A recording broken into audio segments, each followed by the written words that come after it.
Am I the asshole for accepting inheritance from my deadbeat father? I'm a 19-year-old guy, and I don't have many memories of my real father. The last one I can recall is when I was about 6, hiding under the kitchen table while he was yelling at my mom. He was an awful man with an alcohol problem. Eventually, he fled the country and I never saw him again. After that, my mom met my stepdad, who's been an amazing father figure to me and raised me as his own. Recently, I received a formal notice from my real father, who is still alive, but not really in the picture. He informed me that his mother, my grandmother, had passed away, and while he didn't expect me to attend the funeral, since I didn't even know her, he decided to leave me her apartment. He admitted in the letter that he had been a terrible father, acknowledged his mistakes, and said this was the least he could do after not being a part of my life. He also said he didn't expect me to contact him or anything. To be honest, I was excited. The apartment could make it a lot easier to get started in life, and I told my family about it. But instead of being supportive, they all reacted negatively. They kept telling me how awful my real father was and how I shouldn't accept anything from him because of how bad he treated us. And they're right, he was a terrible person. My mom is particularly upset.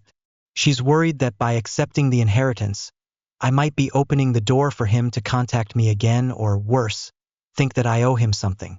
She also suggested that he might be trying to set up some sort of guilt trap, claiming that I should take care of him in his old age since he took care of me by giving me this apartment. I talked to a pro bono lawyer who reassured me that accepting the inheritance doesn't obligate me to anything, especially not in terms of child support, which my real father never paid. The lawyer told me that accepting the apartment would not make me responsible for anything related to my father, so I wouldn't owe him anything just by taking what he left me. Despite this, my parents, especially my stepdad, are still mad at me. My stepdad believes I should honor my mother's wishes and reject the inheritance, which seems like a waste to me. I get where he's coming from, but I think it would be foolish to turn down a chance to make my life easier. I don't want to upset my family, but I also think this is a rare opportunity that could really help me out. So, AITA for accepting the apartment from my real father, even though everyone is mad at me? Am I the asshole for not coming home for Christmas? So, I 30s have a wife and 3 young children, one of whom is under 1 year old. My family lives on the opposite coast, and we've made a strong effort to visit them every Christmas, except for 1 year when my wife had just given birth to our second child during the height of the COVID pandemic. We also usually visit at least one other time a year for different reasons: weddings, funerals, holidays, etc. We've always made it a priority to fly back for these visits, and we've always welcomed family and friends into our home, offering to host when needed. But this year, we've already been back home 5 times for various events: funerals, Easter, weddings, and so on. The most recent visit was just last month. On top of that, I recently got sick with some kind of virus, which my kids then caught, and we're only just now starting to feel better. Financially, things are tight. My wife took maternity leave for our 3rd child, and my job has been unstable this year. The tickets to fly home for Christmas are more than both of us have in our bank accounts right now. We haven't had a vacation at all this year, just a lot of travel for family events. So, I made the decision that we weren't going to be able to make the trip this year. I told my family, and while I was incredibly sad and embarrassed about it, I thought they would understand that we've already been home 5 times this year, and it's just not financially feasible. The response I got was hurtful. My family didn't seem to care about our reasons at all. I was told that this was poor planning on my part and that I should have skipped an earlier visit if I knew we couldn't afford the trip. My mom was upset, saying she puts a lot of effort into making Christmas special and that it wasn't fair to change the plans this late in the year. She even offered to loan me the money for the tickets, but I told her that I can't even afford gifts for my wife and kids right now, and we've already accumulated some credit card debt this year. My brother also jumped in, saying that this was an impulsive decision and that, from the outside, we seem like we have enough money to travel. He said they had no idea we were struggling financially and that this was news to them. I feel really hurt and angry about how they responded. I thought they'd be more understanding, but instead, I feel like I'm being judged and that my reasons are being dismissed. I'm struggling with what to do next, whether I should feel guilty for not going or if I'm in the right to prioritize my family's financial stability and well-being. So, AITA for deciding not to come home for Christmas? Should I have tried harder to make it happen? Or is my decision reasonable given the circumstances? Am I the asshole for telling my parents I don't want to live with them during visits? This situation has been weighing on me, so I'm hoping to get some perspective. I'm a 26-year-old woman, and I grew up in a very toxic environment. My parents married young, and my mom was pregnant with me within the first year of their marriage. They were definitely not ready to have a child, and they didn't have any nearby family to help. My mom had to quit her job to take care of me, and that's when things really started going downhill. Ever since, my mom has resented my father for ruining her career by having me. This created a pretty toxic home environment. Arguments between my parents were constant, and every fight seemed to circle back to her blaming my dad for how miserable she felt, and eventually, she'd turn that anger on me. She'd say harsh things, blaming me for everything that was wrong in her life. It was a really difficult childhood, and I moved out as soon as I turned 18. Since then, I've only visited for holidays. Now that I'm an adult, I still visit during holidays, but I've always stayed with my parents. This year, however, my husband and I made the decision to stay separately during the Christmas holiday. We have a 1-year-old now, and we don't want them exposed to the daily arguments and the constant blame game that seems to define my parents' relationship. When I told my parents we'd be staying elsewhere, they were hurt, and so was the rest of my extended family. They've all called me an asshole for making this decision, saying things like, "A 1-year-old won't understand what's happening," and "It's only for a week. Just suck it up." I know that I only visit for holidays, and the rest of the year we spend with my husband's family, but I just feel like I can't put my child in that environment, even for a short time. The thing is, my parents don't understand why I'm doing this. Every family member I've talked to is on my parents' side, and I'm feeling really isolated in this decision. I just want to protect my child from the tension and negativity that I grew up with, and I feel like staying somewhere else is the healthiest option for my little family. But at the same time, I don't want to seem ungrateful or hurtful. So, AITA for telling my parents that I don't want to live with them during visits? Am I overreacting? Or is my decision reasonable given everything? Am I the asshole for refusing to let my mom use my makeup products? So, this situation started when I, 19, did my mom's, 56, makeup yesterday for fun. She really liked how it turned out, especially how I was able to cover her dark spots, and asked me what products I used. I told her one of the things I used was a color corrector I bought in Korea. She got really interested and asked me to explain how it worked. I went through the process with her, explaining how each color corrector is meant to counteract specific skin issues, like the peachy color for dark spots, etc. Everything seemed fine until she said, "I'm going to use it tomorrow before I leave for church in the morning." I immediately got nervous. My mom has a habit of using my makeup without asking and, more often than not, using it incorrectly or damaging it in some way. I told her I would prefer if she didn't use my products without me there, but if she really wanted to, she'd have to wake me up and let me supervise so she wouldn't mess it up. That night, I considered hiding the color corrector to make sure she couldn't use it behind my back, but I decided to trust her and went to bed. The next morning, I woke up to find her already in my room rummaging through my makeup. I asked, "Did you already use my color corrector?" She replied, "Yeah," and I immediately panicked. I rushed over to see that she had used way too much of the product, creating huge craters in it, and worse, she had mixed the two colors together. The green, to counteract redness, and the peach, to fix dark spots, were now a muddy mess. I was horrified. I asked her why she didn't wait for me, even though I had told her 100 times to wake me up so I could supervise. She said she tried waking me up, but I didn't respond, so she just went ahead and used it. I told her, "If I didn't respond, you should have just put it down." At this point, I was really upset because now the product was ruined, and I couldn't use it the way I had planned. She said I was overreacting and told me to hurry up and give her more of my products before she left. I told her to get out of my room, and when she left, she yelled at me, saying I was being dramatic, and slammed the door. I spent the rest of the morning feeling frustrated and crying. It's not like I didn't explain how the product worked. She literally saw me use it and had me explain it in detail. I don't get why she would mix the colors when it was so clear that I never mixed them. The sections of the product were visibly separated, green on one side, peach on the other, and I never once touched the green. So now I'm wondering, am I the asshole for getting upset and kicking her out of my room? Was I overreacting over something small? Or was my frustration justified? Am I the asshole for telling a child no? This situation took place at a school event where the teacher had asked if the parent group I'm part of could provide cookies and cocoa for the kids. I thought it would be nice to add some fun toppings to the cocoa like marshmallows, whipped cream, and sprinkles. Everything was going smoothly until a child, who I'll call Sarah, came up to me and asked for a cup of whipped cream.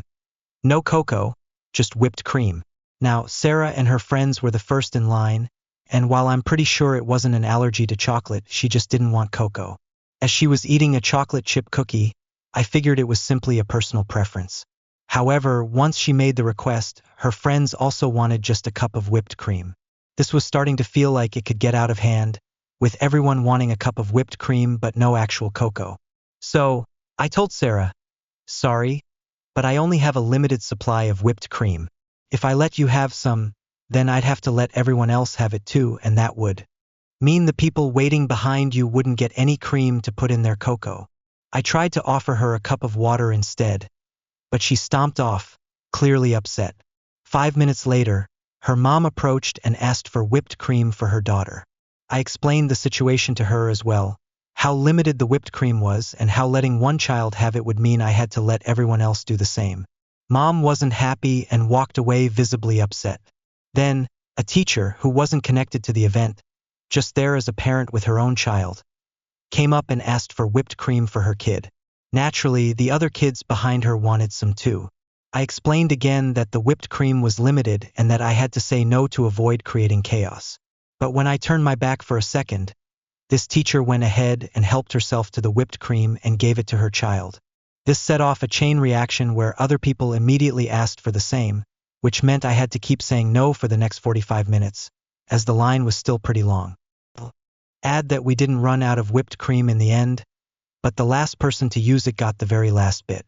So now I'm wondering, was I the asshole for saying no to the children? And was I wrong for getting upset when the teacher took the whipped cream, even though I had already explained the situation? Am I the asshole for accepting cake at my friend's birthday party? This situation is a bit of an odd one, so let me explain. I'm a 41-year-old man, and I was at a friend's birthday party this past weekend. There were 9 of us at the party, including the birthday boy, which, as you'll see, is surprisingly important. I'm going to use fake names from here on out to keep things simple. Amy, who is in her 30s, is one of the guests. She baked a cake for the birthday boy. After we went through the usual party traditions, singing the birthday song, followed by the hip hip hooray that we do here in Australia, I went back to chatting with a friend. At some point, Amy came up to me and my friend, each holding a plate with a slice of cake, and offered it to us. My friend and I both accepted and thanked her. Amy then gave us this really odd look and walked away. My friend and I thought it was strange, but we just shrugged it off and kept talking. So, I dug into the cake, but there was one thing about it that I wasn't a fan of. It had desiccated coconut inside, which I personally don't like. After a couple of bites, I decided to just ignore it and then threw the rest of it away when the party ended about an hour later. Fast forward to this morning, about 45 minutes ago, to be exact, and I receive a series of angry texts from Stephen, who is Amy's partner. Now, receiving angry texts at 8 a.m. on a Monday is never the best way to start the day, but here I was. Stephen's messages were pretty harsh, accusing me of making Amy cry the night before because she didn't get any cake. He said I had taken a slice that was meant for her and threw it away, depriving her of her own cake. According to him, Amy had intentionally cut 8 slices to avoid giving me the one with coconut, knowing I don't like it. But I had taken that slice and thrown it out, just to spite her. Naturally, I responded with confusion and frustration, asking why she even offered me cake if she knew it had coconut in it. Stephen explained that she did it out of politeness, not wanting to leave me out, and that I was an asshole for taking her slice and throwing it away. To clarify, I then forwarded his angry texts to some of my friends who were at the party, hoping for some support or advice. So far, most of them have just left me on read. One friend responded with a thumbs down emoji, and another hasn't seen the message yet. The fact that no one is responding to me has me second-guessing myself. Now, I'm starting to wonder, was I the asshole here?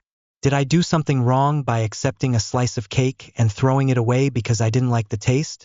Or was this just an overreaction from Stephen and Amy? AITA for refusing to save tickets to my graduation for my stepmom and stepbrother? I, 18F, am graduating high school in a few months, and I was told that I get 10 free tickets for family. Additional tickets are available for purchase. Recently, my dad asked me about tickets, and I told him about the 10 free ones. He said he should get 5, and my mom's side of the family should get 5 to be fair. The problem is, there are only 3 people on my dad's side that I'm willing to offer tickets to: my dad, my grandma, and my grandpa. My mom's side has more family: my mom, sister, stepdad, brother-in-law, and 3 grandparents. When I explained this, my dad claimed it was unfair and demanded I uninvite my stepdad and brother-in-law to make room for my stepmom and stepbrother. I told him that if my stepmom and stepbrother wanted to attend, they were welcome to, but the issue is my stepmom doesn't even want to go. She and my dad have been separated for months, and she's kicked both my dad and me out of the house. She's also started the divorce process. I currently live with my mom as my primary caretaker. To add some context, my dad and stepmom have been married since 2020, and she adopted my stepbrother when he was 2. He's now 9. My dad hasn't adopted him, and this marriage has created a lot of tension. My stepmom has always been hostile towards me, especially since I came out as gay. Back to the ticket situation. My dad got upset when I wouldn't change my ticket allocation, calling me selfish, disrespectful, and saying that my graduation day wasn't about me, but about the people who raised me. He insisted that I had no right to decide who could come. He then threatened to not attend the ceremony, nor would he allow his side of the family to come if I didn't invite my stepmom and stepbrother. He dropped me off at my mom's house, and now he's texting and calling nonstop, demanding that I apologize. Am I the asshole for standing my ground and refusing to save tickets for my stepmom and stepbrother? Am I the asshole for not giving my friend a refund? I, 26F, am a hairstylist who specializes in color correction. Recently, one of my friends, 28F, booked an appointment with me for this service.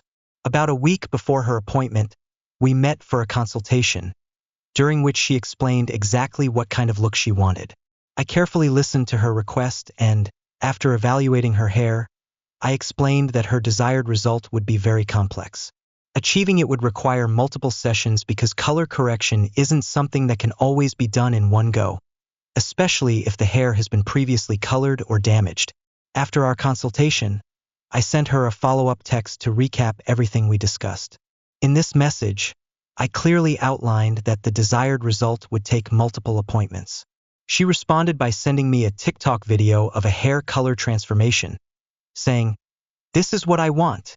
I took the time to explain that the video showed a client with very different hair than hers, and the results shown were achieved over several sessions, not just one. I also reassured her that I would do my best to get her to the result she wanted, but I would prioritize the health of her hair above all else, which she agreed to.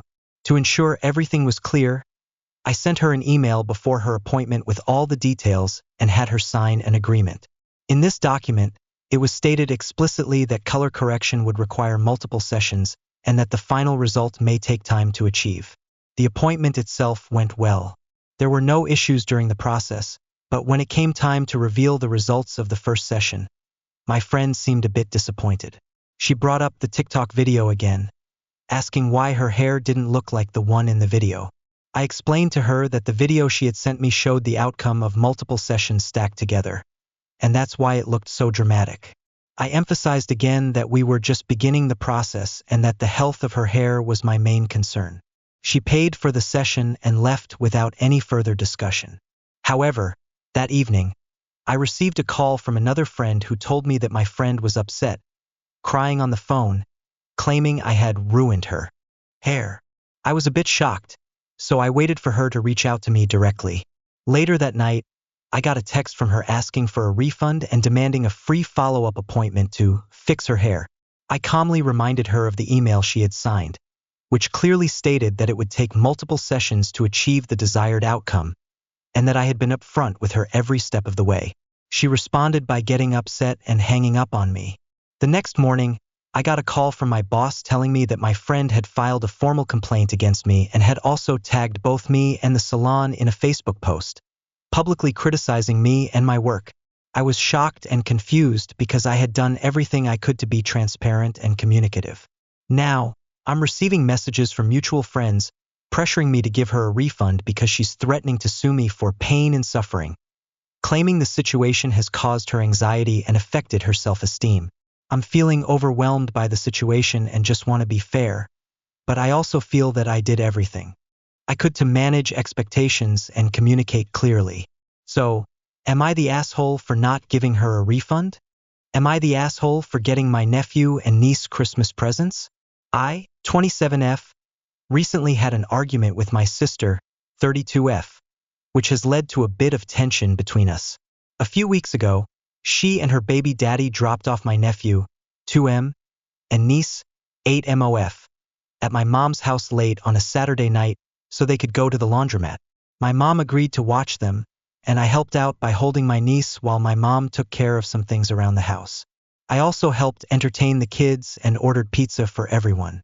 When my sister and her baby daddy got back, I jokingly said that they had waited for me to clean up my niece's poopy diaper before they returned. My sister joked back, and everything seemed fine. But things took a turn when we all gathered in the living room to relax. My sister, sitting in a rocking chair, started berating me for being clingy and annoying. At first, I didn't care, but when my mom, who doesn't speak English, asked what was going on, I said my sister was just being jealous.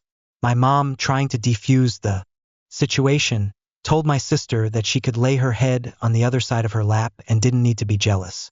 However, my sister kept going, saying I was too old to act like this and that I was the only one of our siblings who did stupid things like that. She said I needed to grow up. I finally got fed up, especially when she got her baby daddy involved in insulting me. So I called her a fucking bitch and went to my room. The next day, my sister texted me saying, "Sorry if my comments offended you," but it didn't seem like a genuine apology to me. I replied, telling her to reflect on her actions before we could have a real conversation.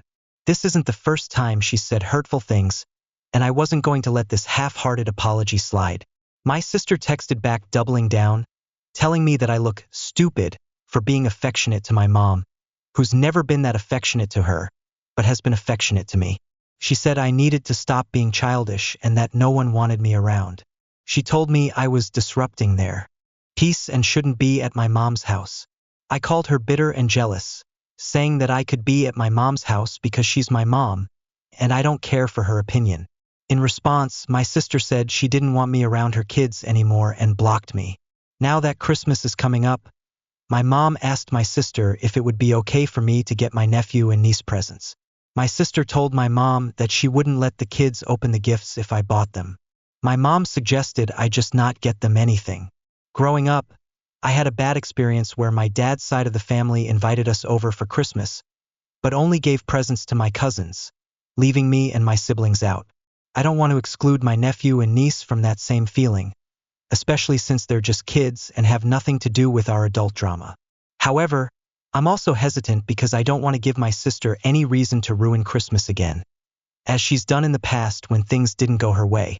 So I'm torn. Would I be an asshole for getting my nephew and niece presents despite my sister's wishes? AITA for not giving my friend a refund? I, 26F, am a hairstylist who specializes in color correction. Recently, a friend of mine, 28F, booked an appointment with me for a color correction. About a week before the appointment, we met for a consultation. She told me what she wanted, and I explained that the color correction she wanted was very complex and would require multiple sessions. After our consultation, I sent her a follow-up text to recap everything we discussed. In the text, I clearly stated that her desired result would require several appointments. She responded by sending me a TikTok video of what she wanted, and I explained that the video showed a client with very different hair than hers. I also stressed that I would do my best to achieve the desired look but would be prioritizing the health of her hair, which she agreed to. Before the appointment, I sent her an email with all of this information and had her sign an agreement. The appointment itself went smoothly, but when it came time to reveal the results of the first session, my friend seemed slightly disappointed. She brought up the TikTok video again, and I had to explain that the video showed multiple sessions compiled together, which is why it looked so much more dramatic. She paid for the session and left. Later that evening, I received a call from another friend telling me that my friend was sobbing on the phone about how I ruined her hair. I soon got a text from my friend asking for a refund and a free follow-up appointment to fix her hair. I redirected her to the email she signed, which outlined the need for multiple sessions to achieve the desired result. She was upset and hung up on me. The next morning, I was called by my boss, who informed me that my friend had filed a complaint against me and tagged me in a Facebook post bad-mouthing me and my salon. Now, I'm getting messages from our mutual friends urging me to give her a refund because she's threatening to sue me for pain and suffering due to how the situation has affected her self-esteem and anxiety. Am I the asshole for not giving my friend a refund? Am I the asshole for not letting my brother-in-law's on-off girlfriend call herself auntie? I'm currently 25 weeks pregnant with my first child, and as you can imagine, the family is really excited about the new addition. My brother-in-law, Bael, has been dating his girlfriend for about 3 years, but their relationship has been very on and off. They break up every few months and then get back together. My relationship with her has always been distant. We're civil, but we don't talk much, and there's an awkwardness whenever we're at family events since we don't have much in common. Lately, though, my BIL's girlfriend has started calling herself auntie when talking about my baby and has made several comments about bonding with the child once they're born. This really makes me uncomfortable. My sister, who is incredibly excited to be an aunt, has voiced her frustration over others using the auntie title, especially when they haven't shown a genuine interest in the baby. It's also upsetting to me because my BIL and his girlfriend's relationship is so unpredictable. They break up and get back together all the time, and I don't want my baby getting confused by all these different women coming in and out of the picture. I feel like it's too soon for her to claim that role, especially when we're not close and there's no stability in her relationship with my brother-in-law. I've thought about it a lot and have decided that I don't feel comfortable with her calling herself auntie. Am I being unreasonable for asking her not to? Update. Thank you all for your feedback. After reading the comments, I've realized that it's not just the title of auntie that bothers me, but more the idea that she's trying to establish a role in my child's life when I don't know her well, and there's no commitment in her relationship with my brother-in-law. If they were more stable or if she were around more often, I might feel differently, but at this point, it just feels awkward and out of place. I also wanted to clarify that my husband and I are first-time parents, and we've gone through a lot of struggles with fertility and child loss. This has made us extra protective and cautious about the people we allow into our baby's life. I know that once the baby arrives, we might not care as much about small things like this, but right now, hormones and emotions are running high, and we just want to make sure our baby is surrounded by love and stability.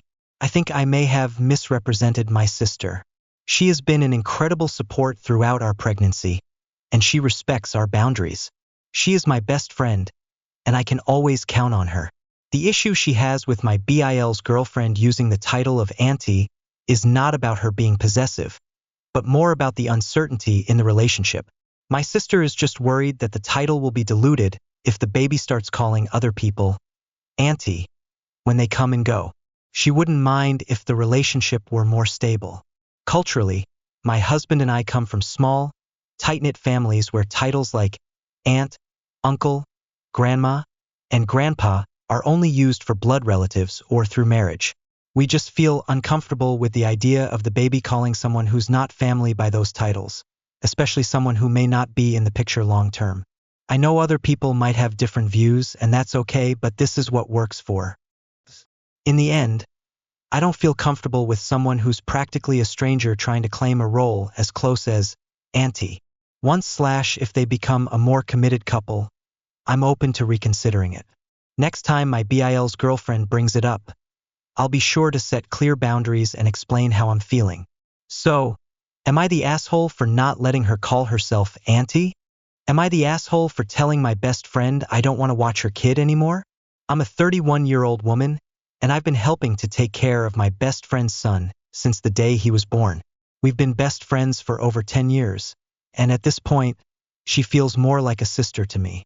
When she found out she was pregnant, she offered me the opportunity to help watch her baby, and at that time, I was living in a really tough situation and needed a way out. First, everything was great. I genuinely enjoyed spending time with her son, and it felt like a natural thing to do. But over time, little things began to make it harder for me. My friend has an autoimmune disease, so the whole family tries to avoid anyone who has even the slightest sniffle to protect her health. This means I'm essentially on call to care for her son anytime anyone gets sick. If she's sick, I watch him. If he's sick, I still watch him. And when both he and I are sick, I still watch him. I've been doing this for the last 5 years, and I've reached a point where the strain on my mental health is getting unbearable. My friend has offered multiple times for me to stop watching her son, but each time, I've hesitated to take her up on it. The main reason for that is that my room is rent-free as long as I'm taking care of her kid. She no longer lives in the same house as I do since she got married and moved out, but I've stayed because of the arrangement. I've had some fears about what might happen if I stop watching him. A few months ago, when I wasn't able to help out as much for a brief period, my roommate made a few comments about me not watching her kid, and it made me scared that I would get kicked out. Even though my roommate reassured me that wouldn't happen, I still have these lingering concerns. This past year has been especially tough for me. I've gone through some difficult personal experiences, like the end of relationships and falling out with family members. On top of that, I've had the added pressure of caring for a child with special needs. A couple of months ago, my schedule changed. Now, I'm at my friend's place Sunday night through Thursday night, and I go home Friday afternoons. I do his homeschooling, take care of him, and try to help around the house while his parents are at work. While I love this kid like my own, I can't keep doing it anymore. Recently, both the child and I came down with a cold, and I finally snapped. I blurted out to my friend that I just can't do this anymore. She was shocked, hurt, and angry. She told me that if I had told her I wanted to quit earlier, she would have never hired me to help with her son in the first place. She and her husband are also planning to move out of their rental and find a place of their own, which has added even more stress to the situation. I do feel bad for letting my friend down, especially now, but I also don't think it's entirely my fault. Over the years, she could have started looking for backup help, or at least started making plans in case I needed to stop. I feel like I've been the one shouldering the responsibility, and while I understand her wanting to rely on me, I don't think it was fair to put all of this on me for so long. I've had to cancel plans and even give up time with potential partners because she needed me. In fact, my last relationship ended because my ex felt guilty for me having so much on my plate. I've told my friend that I'll continue watching her son until the end of May or mid-June, just until he finishes the school year. After that, I want to be done. So, am I the asshole for deciding to quit? Am I the asshole for refusing to go on the family road trip if my aunt's parents come? To give some context, the last time I went on a trip with them, I was 9 years old. My family, my parents, my sister, and both of my grandmothers, went to my uncle's house for Christmas break, and then we decided to take a road trip. My parents, my grandma, and another uncle were in one car with the luggage, while my uncle, aunt, cousins, sister, aunt's parents, and I were in another. The trip started off fine, and my cousins and I brought CDs to watch movies in the car, which was a fun distraction. Eventually, we stopped for dinner, and after that, I started feeling a little sick. I asked if I could sit in the middle row of the car instead of the back because it was making me feel worse. I'd been sitting in the back from the beginning of the trip. My cousin, however, refused to let me sit there because he wanted a better view of the movie.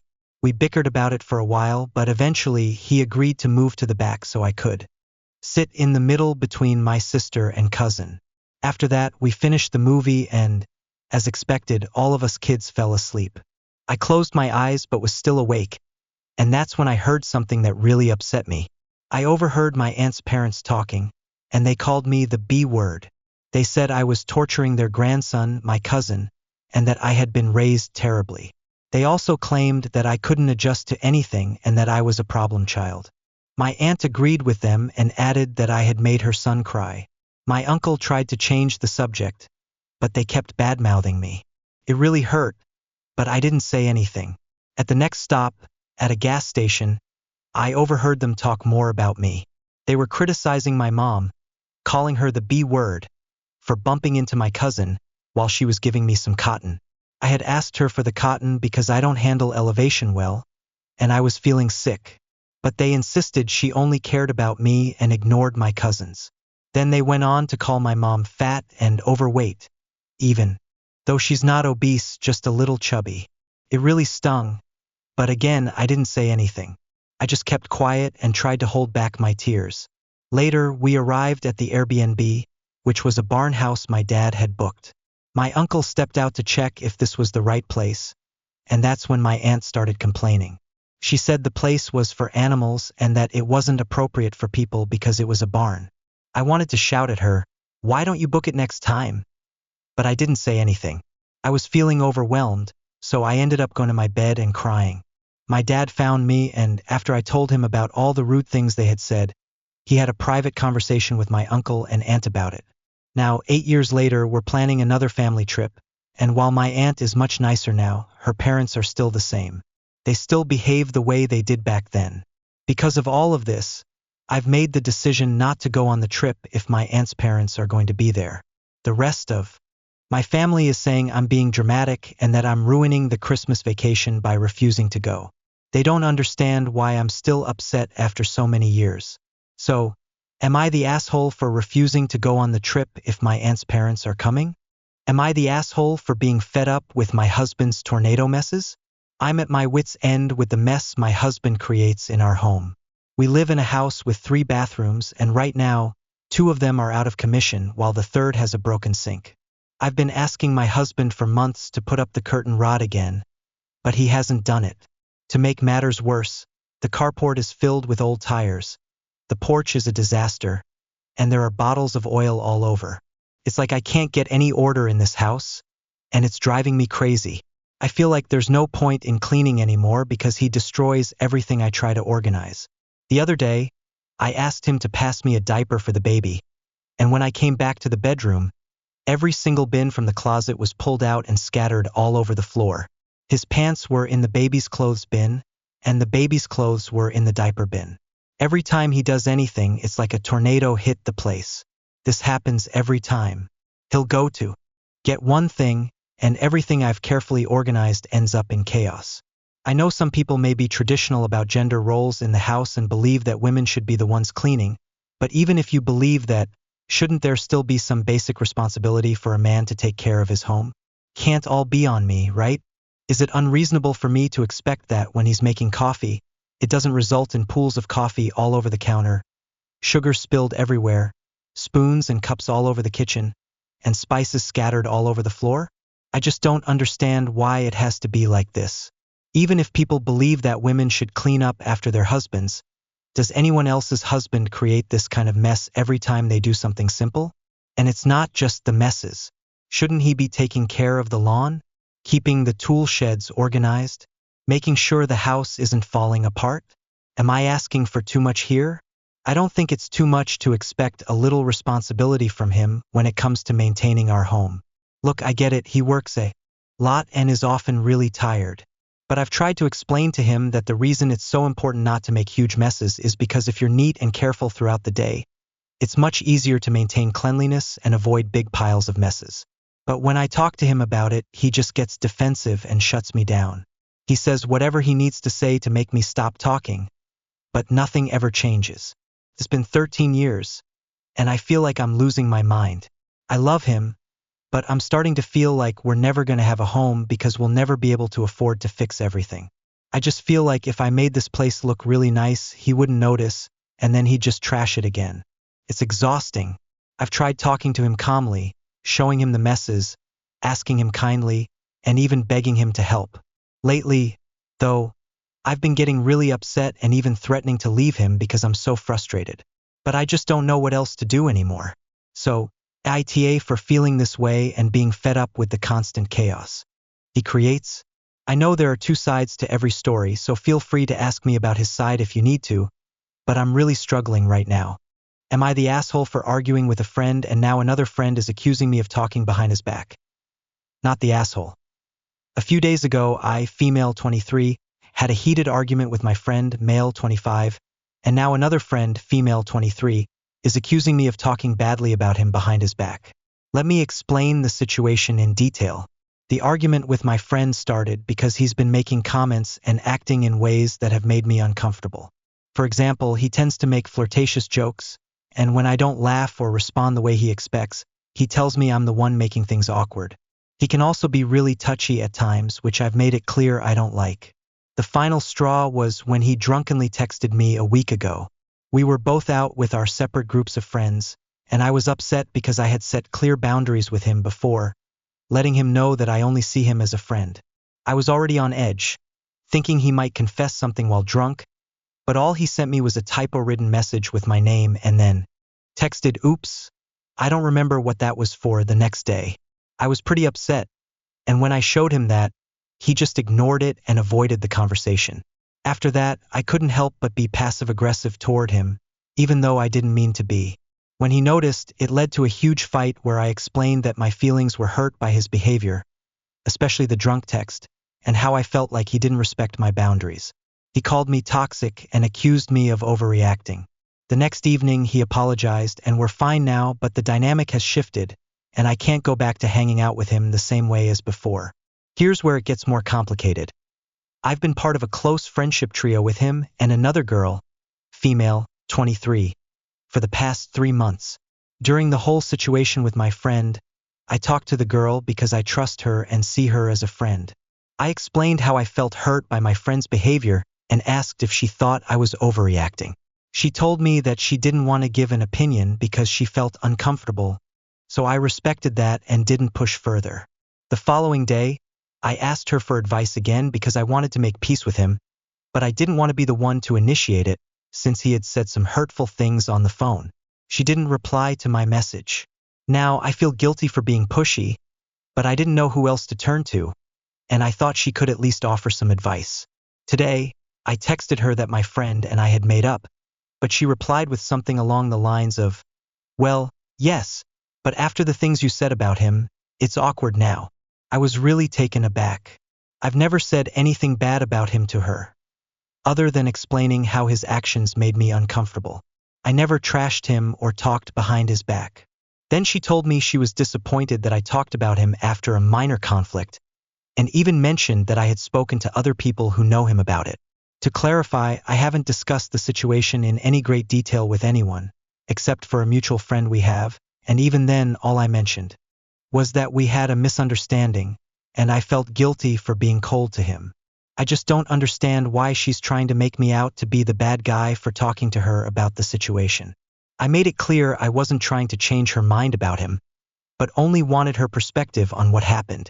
I wasn't trying to gossip or talk shit about him. I just needed someone to talk to.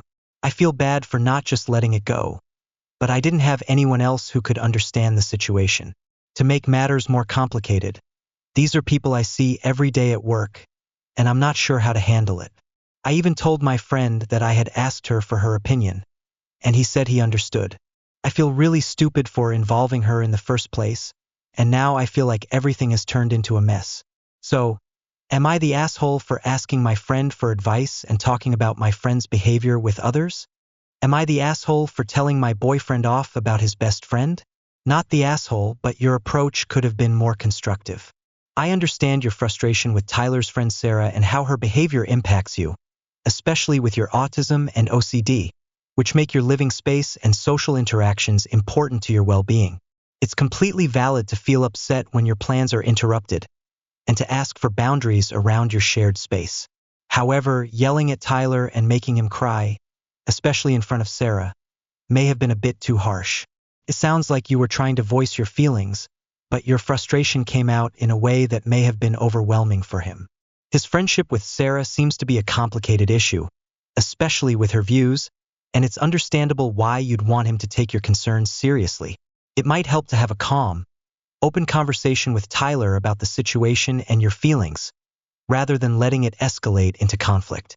You have every right to express your discomfort, but try to do so in a way that fosters understanding rather than causing harm to your relationship. Am I the asshole for telling my boyfriend off about his best friend? Not the asshole, but your approach could have been more constructive. I understand your frustration with Tyler's friend Sarah and how her behavior impacts you, especially with your autism and OCD, which make your living space and social interactions important to your well-being. It's completely valid to feel upset when your plans are interrupted, and to ask for boundaries around your shared space. However, yelling at Tyler and making him cry, especially in front of Sarah, may have been a bit too harsh. It sounds like you were trying to voice your feelings, but your frustration came out in a way that may have been overwhelming for him. His friendship with Sarah seems to be a complicated issue, especially with her views, and it's understandable why you'd want him to take your concerns seriously.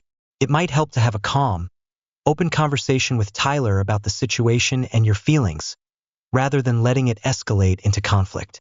You have every right to express your discomfort, but try to do so in a way that fosters understanding rather than causing harm to your relationship.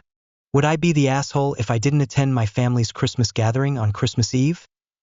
Not the asshole. I, 18 female, am wondering if I'd be in the wrong for skipping my family's Christmas Eve gathering this year.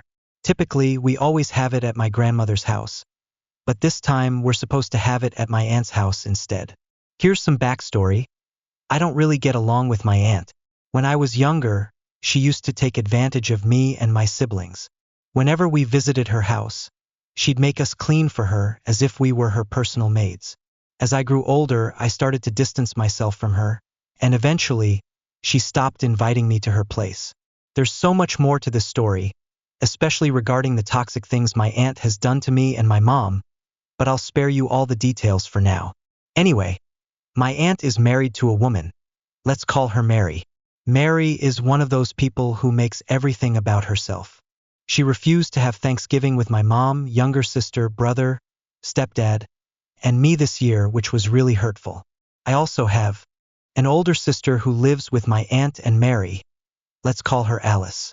So, yeah, Mary, my aunt, and Alice essentially decided to leave us out of Thanksgiving, which was definitely a jerk move. I should also mention that my mom and I aren't exactly on great terms with them, primarily because my grandmother bought back the family house a few years ago, which was originally built by her father. Now, my mom, siblings, stepdad, and I live there. A few months ago, my older sister, Alice, tried to get my grandmother to kick us out of the house so she could move in. She wanted to displace 5 people, including my mom, stepdad, and siblings, not to mention the pets. My brother's turtle, my little sister's hamster, and even the family dog and rabbits. Alice's suggestion was that I would go live with my dad. My little sister would move in with my aunt, Mary, and Alice, and my brother would go live with his dad. My mom and stepdad would find a place of their own. So basically, they wanted to break up our family just so Alice could have the entire house to herself. A 3-bedroom, 2-bathroom home. Honestly, all of that drama might explain why I'm not thrilled about spending Christmas Eve with my aunt's side of the family. But the main reason I don't want to go is because Christmas has always been a tradition at my grandmother's house. Now, suddenly, my aunt and her wife, Mary, are trying to take over and host the gathering at their house, just because they've accumulated a lot of nice, fancy things. It feels like they're changing the tradition to fit their own desires, and I'm really not okay with that. So, am I the asshole if I choose not to attend? I'm not sure what to do. I just feel like the family dynamics have shifted in such a negative way, and it's hard to keep pretending everything is fine. P.S. Apologies if this comes off as a bit disjointed. I've never shared this before, and I'm not the best at wording things. Am I the asshole for telling my little cousin no to helping me in the kitchen? Not the asshole. I, 14, female, was making strawberry shortcake for my family when my little cousin, 3, female, came into the kitchen. She was eyeing the strawberries and whipped cream, so I told her I'd give her some once I was finished, and in the meantime I gave her a few cut strawberries. I stepped out for a second, and when I came back, she had pulled her stool up to the counter, probably to sneak some more of my stuff. She's a bit hard-headed like that. Her mom, my aunt, told me that my cousin wanted to help, and I politely told her no because I was doing everything myself and didn't really need assistance. She was mostly just trying to eat everything I was working with. Then my mom came in and asked why my cousin couldn't help me. I repeated that I wanted to do it myself. But instead of letting it go, my mom kept insisting that I let her do something, even if it was just a small task. Meanwhile, my little cousin was helping herself to my strawberries and sticking her dirty hands into my whipped cream. Definitely not helpful. I was getting more frustrated, especially since my mom and grandma were laughing at the situation like it was funny. I had already said no, and it felt like they weren't respecting my boundaries. I got upset and told them to go away, which, yeah, probably wasn't the best move. But I was frustrated. Then they all got mad at me, saying things like, "She's just a baby," as if that was supposed to make me feel better. I stormed out twice, and at one point, I told them to just do it themselves if they wanted things to go the way they wanted. Honestly, the whole situation was getting on my nerves because I felt like I was being disrespected. I even argued back, saying that I had already told her no and that we should be teaching her that when someone says no, they mean it. But then I started feeling like maybe I was being dramatic. Why was it such a big deal for me to want to make the dessert on my own? Things got even worse after that. My mom is upset with me, and my grandma isn't talking to me for the rest of the night because I accidentally knocked down her shower curtains. They were already loose. Seriously? Not my fault. So now I'm stuck here wondering if I overreacted. I'm not mad at my little cousin. She's just a kid. But I am frustrated with my mom and grandma because they kept pushing her on me after I had already said no. It feels like they're enabling her bad behavior, and then they wonder why she doesn't listen to boundaries. So, am I being dramatic or am I in the right here?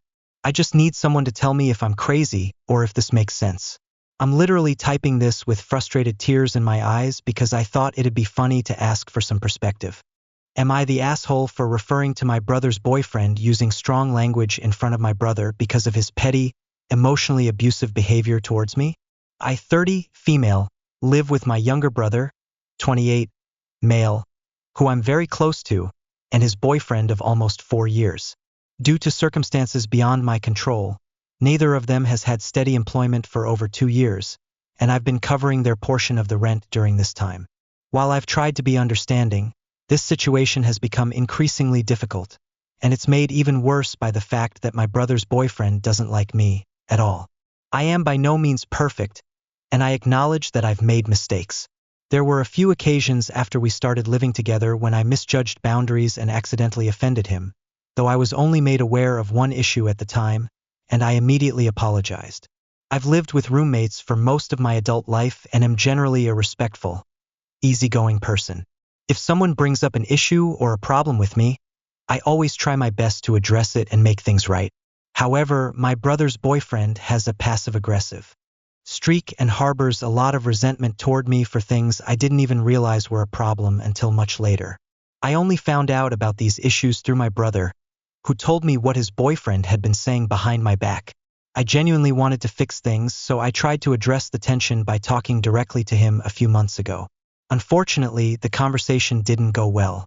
He responded with an extremely angry and verbally abusive message, which I ended up deleting for my own emotional well-being. To give you an idea of what I'm dealing with, he accused me of using people, specifically citing an instance when I was overwhelmed trying to juggle a full-time job while taking care of chores at home. At that time, I had asked him, who was unemployed, if he could help with cleaning the shared spaces. He also took several harmless jokes I made about myself completely out of context and used them to form unfair assumptions about my character. The message was filled with insults, many of which were hurtful and unnecessary, and I was left shocked and deeply hurt. This is not the first time he's had issues with my family. He's clashed with my mom as well, and both my brother and I have a very good relationship with her. When my mom stood up for me, he sent her aggressive messages, accusing her of being abusive towards my brother. Likely because I've occasionally leaned on him for emotional support, which I think is a normal thing for siblings. His behavior seems very similar to the tactics used by abusers who try to isolate their partner from their friends and family, and I'm genuinely worried that my brother's mental health is being negatively affected by his boyfriend's influence. Now, to the part that led to the conflict. A few nights ago, I was watching HBO with my brother, and we were using the account his boyfriend had recently set up. Suddenly, my brother mentioned that his boyfriend had asked him to log out of the account on my TV because he didn't want me using it. This angered me. I spend far more money every month covering the rent and utilities so they can live here for free, and the audacity of him to take away access to an account felt petty and vindictive. I was fed up with the situation, and my emotions got the best of me. I responded by saying, I didn't realize he was such a vindictive bastard. I knew that my brother wouldn't be happy with what I said, but I felt like I had reached my breaking point. It's not even about the HBO account. Honestly, I don't care about that. What bothered me was the sheer pettiness of his actions. I've worked hard for my financial independence, and I shouldn't have to tolerate being bullied by someone I can't simply remove from my life because he's my brother's boyfriend. After saying this, I felt guilty, and I'm now wondering, am I the asshole for letting my emotions take over and lashing out like that in front of my brother? Am I the asshole for telling my mom, 55F, that she's not being considerate of my time, 20F? I'm posting because I'm unsure whether I overreacted or if I was justified, and I really want to get an outside perspective on my actions. A little background. I've always been the bad kid in the family, so sometimes it's hard for me to gauge my behavior and see if I'm being unreasonable, especially in family situations. Here's the situation. My mom has always been someone who likes to make everything about her. For example, when my apartment complex caught fire last month, I called her to let her know. The fire was crazy. There were firefighters everywhere, and smoke was billowing outside my second-story windows. But within 10 seconds of me telling her about the fire, she started talking about her job like it was a casual conversation. She didn't even ask if I was okay. I brushed it off, but it stuck with me. Now, I'm in college, working on some makeup work and prepping for finals next week. I called my mom just to chat, and during the conversation, I mentioned that an ex had texted me. When I tried to talk about it, she quickly tried to change the subject to her own past relationships, telling me that she had lots of exes reach out to her too. I tried to steer the conversation back to me, but she wasn't interested. Then later, she asked me to go to dinner with her the night before my finals. Specifically, the night before a huge exam for a class that could seriously affect my GPA and my financial aid. Earlier that day, I had texted her about how busy I was, running around preparing for finals. I tried to be clear, but I was honestly really pissed off by this dinner suggestion. I told her she wasn't being considerate of my time. Her response was that she was trying to be nice, but I told her it wasn't nice if she knew I was under serious academic pressure, especially given that I was likely to fail the class if I didn't study. She didn't get it. She asked, "What does failing a class have to do with dinner?" And I said, "I need to get off the phone. The thing is, my mom tends to give gifts or do things for people to make herself feel better or to prove she's being a good mom. But it often doesn't take into consideration what I'm going through." Typing all this out, I'm wondering if I should have just said no and left it at that instead of making a fuss. In the past, I've let this slide, but it happens often. She doesn't seem to care or listen when I'm busy or struggling with something important. It just feels like she does whatever she wants and expects me to go along with it. So, Reddit. Am I the asshole for telling my mom she's not being considerate of my time? Am I the asshole for willing to not talk to my friend because she ruined my reputation? To give some context, I, 17M, have been friends with T, 16F, for over 3 years now. We've always been very close, and I'd consider her one of my best friends. Today, something happened that really hurt me, and I'm not sure if I overreacted or if I'm justified in feeling this way. So here's the deal. Back in 2022, I filmed a video of myself applying lipstick. It was something I regret doing now, but it's not the end of the world. I've been comfortable with my closest friends having that video. We've laughed about it together, and I don't mind because they understand me and I know they love me for who I am. It's just a silly moment that I don't necessarily want the whole world to see, but I'm fine with my friends having a little laugh about it as long as they respect my boundaries. The issue started when T randomly posted that video on her Instagram story today. I didn't know she was going to do it, and by the time I found out, it had been up for an hour and had 46 views. When I saw it, I was honestly shocked and hurt. I calmly asked her to delete it, and she did, but she seemed to think it was just a joke, sending laughing emojis and acting like it wasn't a big deal. I asked her how many people had seen it, and she said 46.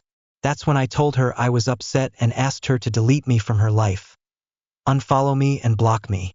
I don't think she took me seriously at first. She probably thought I was joking, but I wasn't. I'm bisexual, and in the country where I live, being openly bi isn't something that's widely accepted. Most people at school know I'm bisexual, but I keep it low-key and don't make a big deal about it.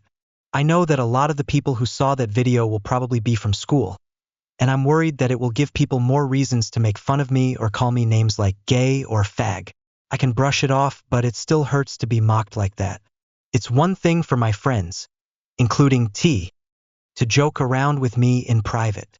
But putting that video out there for the public, especially in a place where people already don't understand me, is different. After I blocked her, she unblocked me after about an hour, probably because the friend who originally sent her the video, talked to her and made her realize how serious this was. She apologized, but honestly, it felt pretty half-hearted. She said, huh, and then sorry. And I'm not sure she really understands the impact of what she did. I know she loves me, and I know she probably didn't mean to hurt me, but I feel really disappointed in her right now. I've always put her first, treated her like a little sister, and supported her, but this crossed a line for me. I'm not sure if I can just go back to being normal with her right now. So, am I the asshole for saying I don't want to talk to her anytime soon, or possibly ever? My 35F husband, 40M, threw our toddler, 3M, onto the couch in anger. Am I worried over nothing? Earlier this week, my husband, we've been together around 16 years, married for 10 years, got upset with our 3-year-old son and threw him into the couch. He then proceeded to call him a PR**** and yell and scream at him. I was on the other side of the house with our 3-month-old daughter, but came running in when I heard the screams from my husband and the cries from our son. My husband proceeded to yell at me to leave, but I refused to leave until he told me what happened and calmed down. I didn't want to leave both of them together alone. After a few minutes of him yelling and cussing at me, he left. When I spoke to my son, he said his dad picked him up and threw him onto the couch from several feet away, and that he hit his head on the center console, which is kind of hard. I chatted with him a bit more, and then he asked to snuggle with both mama, daddy, and little sister. So, we walked over to find my husband.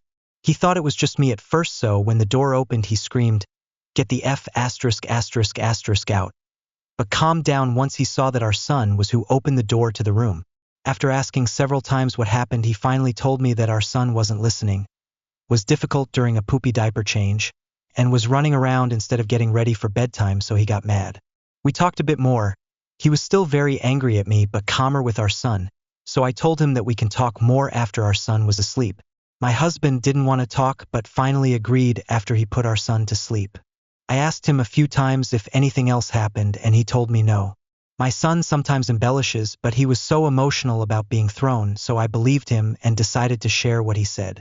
My husband immediately said that he didn't throw him but tossed him. He also said that our son was lying about hitting his head on the console, as he intentionally threw him on the pillow, which was next to the console, so he would not get hurt. I asked him why he didn't tell me before, and he really didn't answer. Even though our son ultimately was fine, throwing him in anger really scares me. Ever since this has happened, I've been worried about if this is a red flag, how to make sure this doesn't happen again, if I'm overreacting by worrying about this, etc. I guess I'm just looking for others' perspective because my husband didn't seem to think this was a big deal. For additional context, my dad was verbally and physically abusive towards me. It started out with him yelling and screaming and moved towards him grabbing me and physically harming me. My mom didn't really do anything to prevent it, and I don't want to repeat my childhood with my kids. I don't know if my past is making me overreact to this though, and I don't want to confront my husband further and break trust if I'm just projecting my past on the situation. TLDR. Husband tossed son on couch in anger and didn't tell me until I shared what my son told me about the situation. Husband's version differs slightly from son's. I'm not sure if I am making a big deal out of nothing. I, 24M, Lost my temper last night over comments made by my mum. 43F. There is a lot of context behind the comments and the situation we are in which left us both emotional, so I will go through the summary of the situation. 3 years ago, my parents divorced due to my dad having a secret affair for over a year. Our family was broken for a while until we managed to pull through together. My mum even has a new boyfriend who is a really good guy and everything has been going well. My mum does want me to carry on having a relationship with my dad, which I did as well even with what happened. So I meet up with my dad every now and then, at maximum once a month. I know other people may have never seen their dad again after what happened, but being an important figure in my life for over 20 years has made this incredibly difficult to do. I will also add a big part that I have straight up refused to meet my dad whenever he is with his partner, the woman he had an affair with, for obvious reasons. Sometimes it's hard enough to face my dad, but the thought of this other woman knocks me sick. Now it goes on to last night. Last night I went out drinking with my family and later on it was just me, my mum and my mum's boyfriend. Out of the blue my mum takes a turn, she had too much to drink, and begins targeting me, making nasty comments and accusing me of building a relationship with my dad's new partner, who I have never even met or ever planning to meet, never mind a relationship with. After trying to explain that there is nothing to worry about, my mum crosses the line by saying she would disown me. She kept going on nasty comment after nasty comment until I snapped. I stood up, told her to stop drinking to this point and that I will be packing my bags and leaving for good if her and my dad carry on putting this pressure on me like they have done for years. I am not the type of person to have confrontation and I have very rarely lost my temper. But it was far too much to handle. I have had many sleepless nights over my family's situation, so it's something that seriously gets to me. I am reasonable and I understand my mum does feel upset and confused still. However, comments like this need to stop because it's making me stressed and worried. TLDRI, 24M, lost my temper last night over comments made by my mum, 43F, after a nasty divorce 3 years ago. My 41M wife, 37F, has insane mood swings, yells at me over everything and I just want to feel loved again. TLDR. I don't love or even particularly like my wife anymore. She complains about everything I do, gets visibly upset at me in front of our friends and arguably worst of all argues in front of my daughter. I've, 41M, been with my wife, 37F, for around 15 years or so, and everything was great although she was a little busy with work. 8 years ago we got married, and then 6 years ago had a daughter who is absolutely incredible.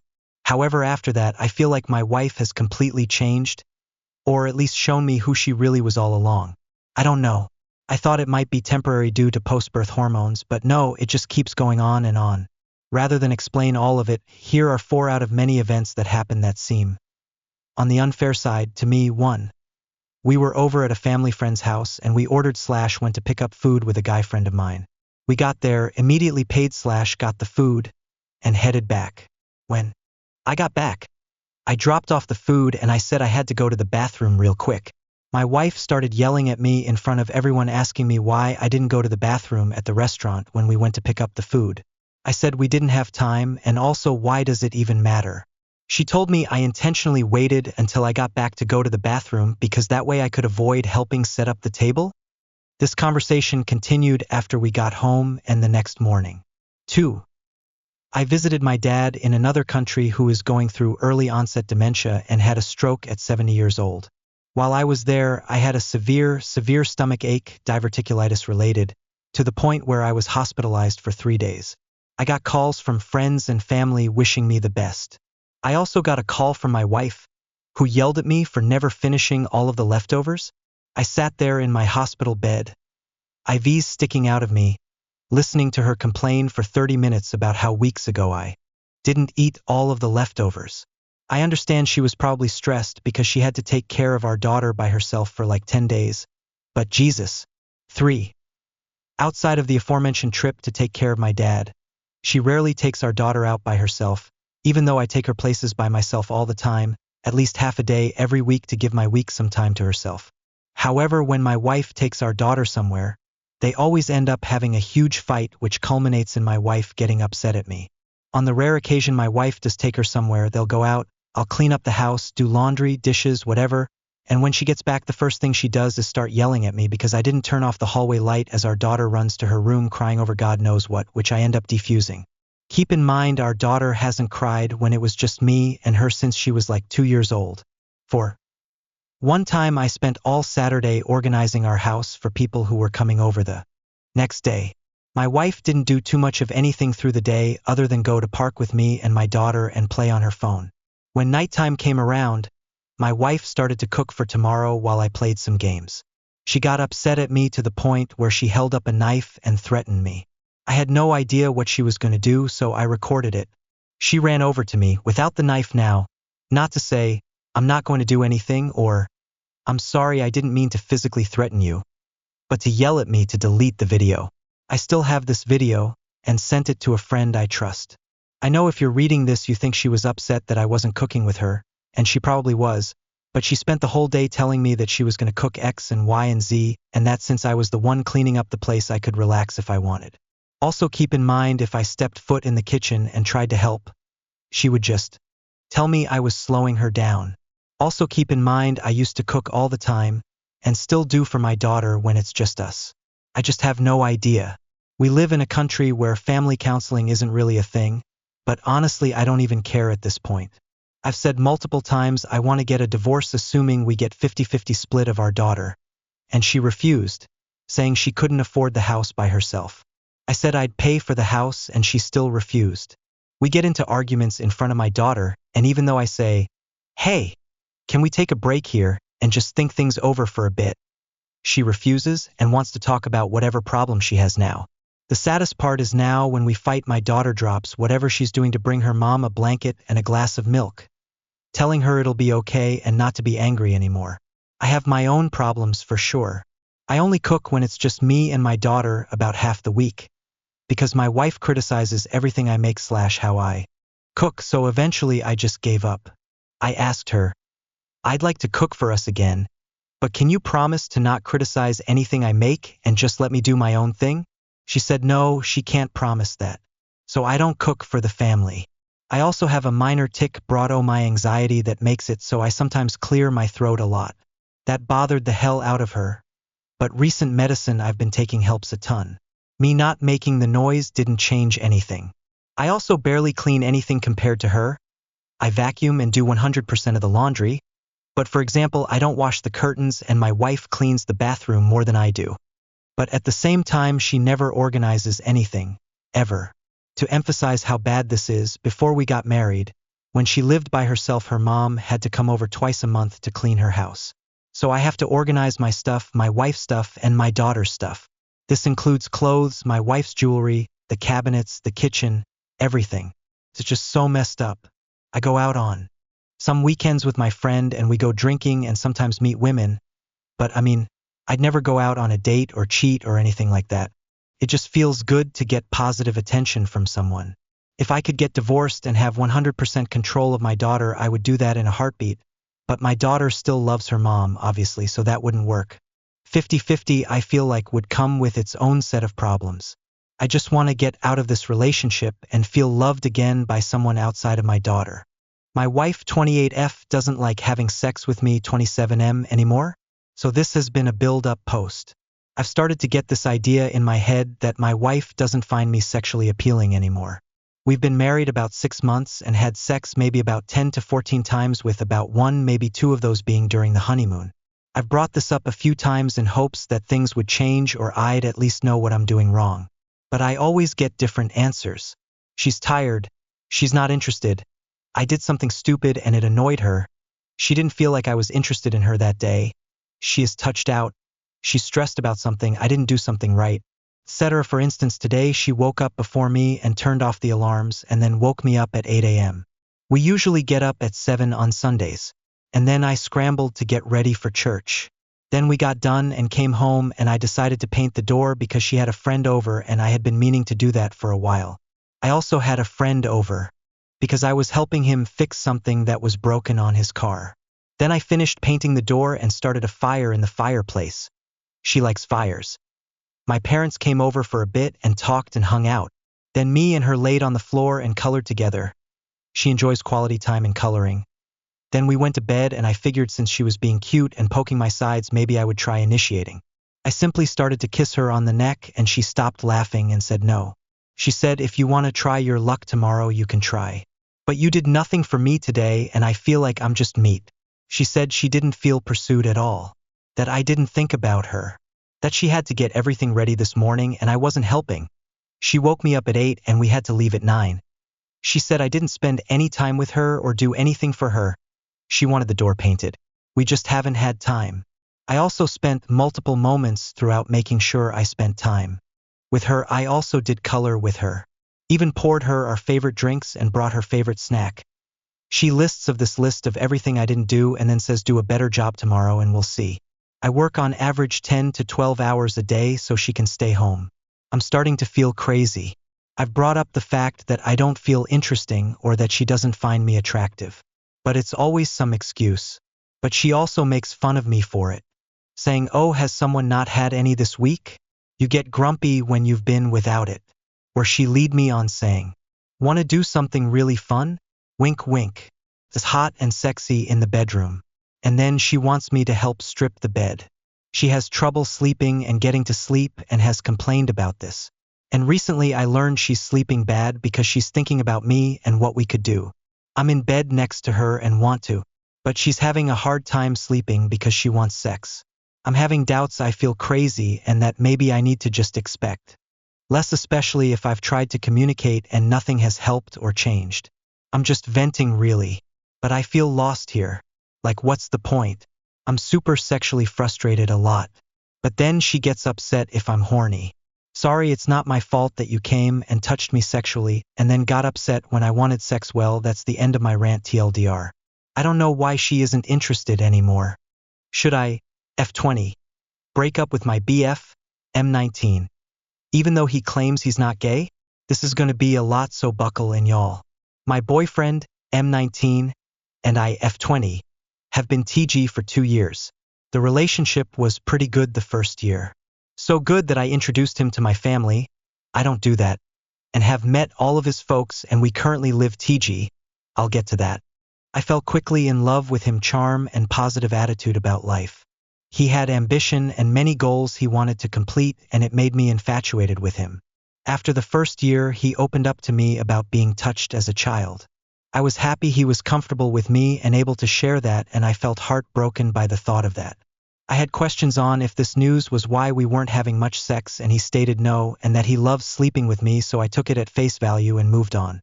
A few months later he got distant and we stated to have less sex once again. Questioned him and he said he just wasn't in the mood. Which is crazy, he's 19 BFR. I ended up finding out that he had a porn addiction and would satisfy himself so often that he didn't necessarily need me. That hurt a lot, but once again I am understanding and we got over it. The summer comes and fall comes and now we are entering winter and we are having less and less and less sex and it hurts a lot, but I try not to say much.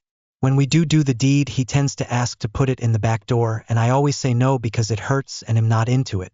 He also recently started to make jokes about me using my toys on him and putting it in his back door and I would ask, "Are you gay?" And he would say no. "Are you bi?" And he would say no angrily and change the subject. I would move past it because boys are weird and it's all cool. Tonight, I woke up in the middle of the night and found him satisfying himself in bed next to me. Mind you, we had just had sex not even an hour before. Upon inspection of the situation, I noticed he was watching porn. Angrily, I took his phone and ran to the bathroom. This is when my heart broke. I found email receipts from July from him purchasing 2 dildos and lube. I found other purchased toys too. I found his throwaway Reddit account where he follows trans females. Not sure what to call it, please correct me, but like MTF people. And he follows around 60 of these accounts. He has downloaded multiple sex AI bots and has a secret Twitter account where he watched gay porn. I did confront him about everything in tears and he first claimed that I was drunk and didn't know what I was talking about. We had drank beforehand, but I'm a bartender, I can hold my liquor. And after that gaslighting didn't work, he went on a rant about how he isn't gay, and he was confused, and is still confused, but he's definitely not gay. I'm sure he's scared to straight up let me know what's going on because our families are heavily Christian and preach against that stuff. Like I literally lead youth groups on Sundays. But at the same time, I just want him to be honest. I am also unsure of what to think because as a Christian I believe I can fix him or get him help. But as a regular person I know I should just accept the end of the relationship even if he is in denial. Should I stay or should I go, guys? I'm heartbroken and confused. TLDR. I caught my boyfriend involved in homosexual activity. See paragraph 5. And I'm not sure if I should break up with him or stay and figure it out because I am in love with this man, but he doesn't seem to like women. Is there ever another love like your first/teenage love? Is there a love like your first teenage love? I've, 17M, been with my girlfriend, 18F, for about 2 years, both seniors in high school, and we have a rough times where we argue like the stubborn humans we are. Although she is perfect in every sense, takes better care of me than my own mother does, I really don't think there is anyone in my generation that will treat me how she does. She's the most loyal person ever to me, treats me like no other, I mean checks every box. Sometimes when we argue or have disagreements, really I just wonder would I ever find anyone like her. Genuinely, like in the bad case things don't work out and we go our own ways, I'll never find anyone like her. I mean, this girl is everything to me. If that's bad that I love her with my whole life, but sometimes I just get scared of losing her. I mean, she gives me something to look up to and motivates me to be better and do better for herself and I. We plan to get engaged and etc. like every other love story. We've planned out future lives with us both in them, which sparks another question, is that bad? You might ask what our futures seem like. She's going to college an hour away from my house, so somewhat local, and I plan is visit her every weekend. While I'm in a union 5-year apprenticeship. I'll be making good money for my age, everyone tells me. But another thing everyone tells me is that you should live your life and go out and date multiple people. But in all seriousness, I don't want to. She's the only woman I want to be with, tell my secrets, to talk to, everything. Now I'm still just a wee little child in the great span of life. I really haven't started my life at all, really. But I've been with more people than just her, but this is my first real relationship with real feelings and everything. She's just perfect, and yes, I'm just a kid in love, but really she puts up with so much of my shit. My mistakes that I've done, busy schedule, strict parents, and everything in general. I'll admit myself I'm not the easiest to deal with, I'd bet. I mean, yes, I'd never cheat, but what worries her more than 90% of the time is communication, which consists of texting her, calling her, basic things really. I'm a 17-year-old boy, and I'm not the most responsible, so one of her worries is that I make it home or to my destination safe and alive, which I sometimes forget to call or tell her, which is one of my mistakes that has been talked about previously. But she has my 24/7 location and I have hers as well, which isn't a trust issue thing, just a general safety concern thing, since there's been multiple students in our school who 3 of were my friends that have died in car accidents the past year. Anywho, got a bit off topic. To summarize, we've been great as of late. I just actually came back from her house a few hours ago, and another thing that she does for me is takes all my stress away while I'm with her. Not to self-inflate myself, but I deal with a 30+ hour/week job, school, work at home with my farm and social life. Times I'm very stressed and she just clears all this whenever I'm with her.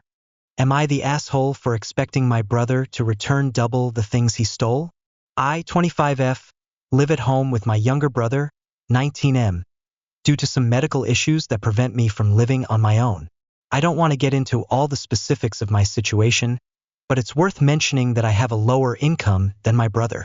Despite that, I usually end up covering a lot of the household expenses like groceries and stocking the fridge. A few days ago, I bought 24 cans of cola to keep in the fridge for myself and the other 2 people in the house who were sick with the flu. My brother, who isn't sick, took it upon himself to drink 10 cans within the first day. By Friday, all the cans were gone. He didn't ask to take them, and this is a recurring issue. He often helps himself to things, promises to make it right later, but never follows through.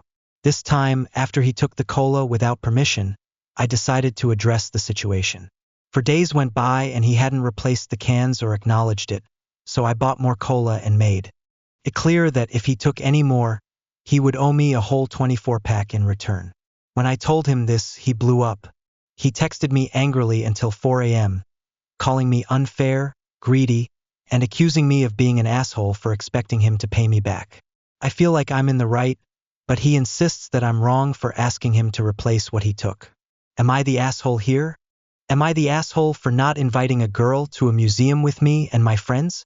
I, 20F, am currently in university and I like to think I get along with most people in my course. One of these people is Mary, who is a huge fan of Sherlock Holmes, particularly the BBC version. We bonded over this shared interest, and we've known each other for about 2 years now, though we only ever speak or interact inside of university. We don't hang out one-on-one, and we don't message each other outside of school. I'm from out of town, and recently, some friends from home came to visit me in London for a concert.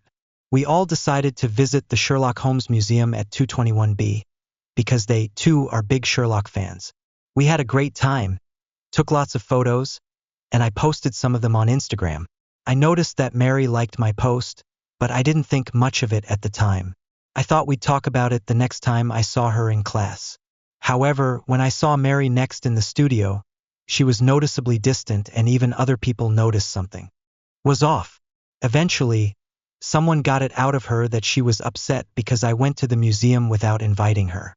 She said that she loves the place and she would have loved to go with me, and that it felt like I excluded her. She told me it was a rude and callous thing to do, and she left early. I was honestly really confused. We've never hung out outside of university, and I don't really know her all that well. So, I didn't think there was any reason to invite her, especially since I was spending time with friends from home who I only see a few times a year. I tried to explain that, but she didn't seem to get it. Now, I'm feeling like maybe I've done something wrong.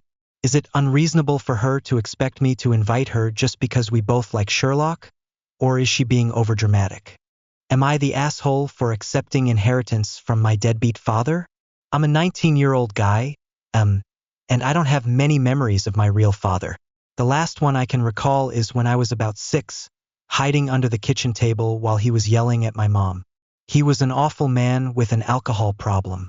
Eventually, he fled the country and I never saw him again. After that, my mom met my stepdad, who's been an amazing father figure to me and raised me as his own. Recently, I received a formal notice from my real father, who is still alive, but not really in the picture. He informed me that his mother, my grandmother, had passed away, and while he didn't expect me to attend the funeral, since I didn't even know her, he decided to leave me her apartment. He admitted in the letter that he had been a terrible father, acknowledged his mistakes, and said this was the least he could do after not being a part of my life. He also said he didn't expect me to contact him or anything. To be honest, I was excited. The apartment could make it a lot easier to get started in life, and I told my family about it. But instead of being supportive, they all reacted negatively. They kept telling me how awful my real father was and how I shouldn't accept anything from him because of how bad he treated us. And they're right, he was a terrible person. My mom is particularly upset. She's worried that by accepting the inheritance, I might be opening the door for him to contact me again or, worse, think that I owe him something. She also suggested that he might be trying to set up some sort of guilt trap, claiming that I should take care of him in his old age since he took care of me by giving me this apartment. I talked to a pro bono lawyer who reassured me that accepting the inheritance doesn't obligate me to anything, especially not in terms of child support, which my real father never paid. The lawyer told me that accepting the apartment would not make me responsible for anything related to my father, so I wouldn't owe him anything just by taking what he left me. Despite this, my parents, especially my stepdad, are still mad at me. My stepdad believes I should honor my mother's wishes and reject the inheritance, which seems like a waste to me. I get where he's coming from, but I think it would be foolish to turn down a chance to make my life easier. I don't want to upset my family, but I also think this is a rare opportunity that could really help me out. So, AITA for accepting the apartment from my real father, even though everyone is mad at me? 2 days before I gave birth, my husband left with his ex, telling me to figure things out on my own and leaving me completely alone. But when he came back, his mother was waiting for him, with some papers.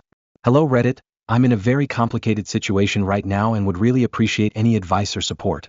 My husband Jeremy, 35M, and I, 32F, have been together for 5 years, married for 2. We met at work, so I didn't know much about his past initially. Over time, we learned that we both had been in serious relationships after graduating college. My ex and I were together for 4 years, 3 during college and 1 after, but broke up due to personal differences. We had no contact and had been separated for almost 5 years by the time I met Jeremy. Jeremy, however, remained in contact with his ex, Valerie, when we started dating. She was his high school sweetheart, and they had been together since they were 16. They stayed together through college but broke up 5 years before he met me because she wanted to advance her career, which meant taking a job in Australia. Jeremy wasn't open to a long-distance relationship, so they mutually decided to part ways. Despite this, they stayed friends since they shared the same social circle. Initially, I was okay with this. But that changed when I met their group of friends for the first time, about 9 months into our relationship. We attended a New Year's Eve dinner where Valerie was present. This caught me off guard since I hadn't expected to meet her then. Up until that point, I'd only heard about her through Jeremy, and he had painted her as warm and easygoing. However, when we interacted, her attitude toward me was far from what I expected. She made several hurtful comments about me in front of everyone, disguising them as jokes. For example, she remarked that I looked very different in person compared to photos and questioned whether I was even Jeremy's type since he typically liked tall blondes, and I was neither. She also joked about being Jeremy's predecessor, and suggested she should teach me how to keep him happy. At first, I tried to brush it off, thinking she might just have a sharp sense of humor, but her behavior got worse. At one point, she raised a toast to Jeremy for finally moving on, saying that if it weren't for her decision to move to Australia, I wouldn't be there at all. That night, I told Jeremy how uncomfortable her behavior had made me. I made it clear that I didn't feel okay with their friendship anymore because she obviously hadn't moved on and had been disrespectful toward me. Jeremy agreed that her behavior was strange and said he would cut ties with her to avoid problems in our relationship. He assured me he had blocked her on all platforms, and after that, I didn't hear about her again. His friends stopped mentioning her as well, and I assumed it was because Jeremy had told them I didn't like her. Everything was fine until last week. I was 9 months pregnant, and my due date was Sunday. On Thursday, Jeremy left to go to Valerie's side because she had an emergency. He told me she had been diagnosed with stage 2 brain cancer and needed someone to be there for her. I was shocked and furious that he would even consider leaving me so close to my delivery date. He tried to justify his decision by saying the due date wasn't always accurate and I could manage on my own for a few days. He promised to return before the baby arrived and then left without finishing the conversation. I called him several times after he left, but his phone was off. Feeling desperate, I called my mother-in-law, who has always been supportive of me. As soon as I explained the situation to her, she came over immediately, even through my tears. She tried to call him as well, but of course his phone was off. She stayed with me the whole day, comforting me because I was genuinely upset and couldn't stop crying. The pregnancy hormones were also making my emotions even harder to control. We didn't hear from Jeremy until the next day. Even then, when we tried to call him, he didn't answer. Instead, he sent both of us a text saying he'd be back soon, hopefully before the baby was born. He apologized for what he had done to me and said he would accept any punishment I thought he deserved once he returned. For now, though, he insisted he had to be there for an old friend who didn't have any family in Australia. Her parents couldn't come to see her because her father was very ill, and she was counting on him to help her process her diagnosis. He felt he simply had to stay. That explanation meant nothing to me. It only made me angrier that he thought it was more important to be there for an old friend than for his pregnant wife. He considered her cancer diagnosis an emergency while ignoring the fact that I, his wife, needed him. I didn't think a cancer diagnosis was more urgent than a pregnancy. What was he supposed to do? Cure her instantly? No. He should have stayed with me. My mother-in-law thought the same thing. When I showed her his message, she asked me very directly if I wanted to leave him. Without thinking much, I said yes. She spoke with her lawyer and had divorce papers drafted for me, along with an agreement to revoke Jeremy's parental rights. She told me that if he returned before my due date, I could decide whether to file for divorce or talk things through with him. If he didn't make it back, then the decision would be obvious. She had raised Jeremy as a single mother and understood why I was so resolved. She even assured me that Jeremy would pay child support. She said she wouldn't let me go through the same thing she did, being left to raise a child alone as Jeremy's father had done to her. She promised I wouldn't face what she had and stayed by my side that whole week. Over the next few days, none of us reached out to Jeremy. On Monday I went into labor. My mother-in-law tried calling him at least to let him know I was giving birth, but even then he didn't answer. She decided there was no point in texting him. My parents had flown in the day before, so I was lucky to have them there.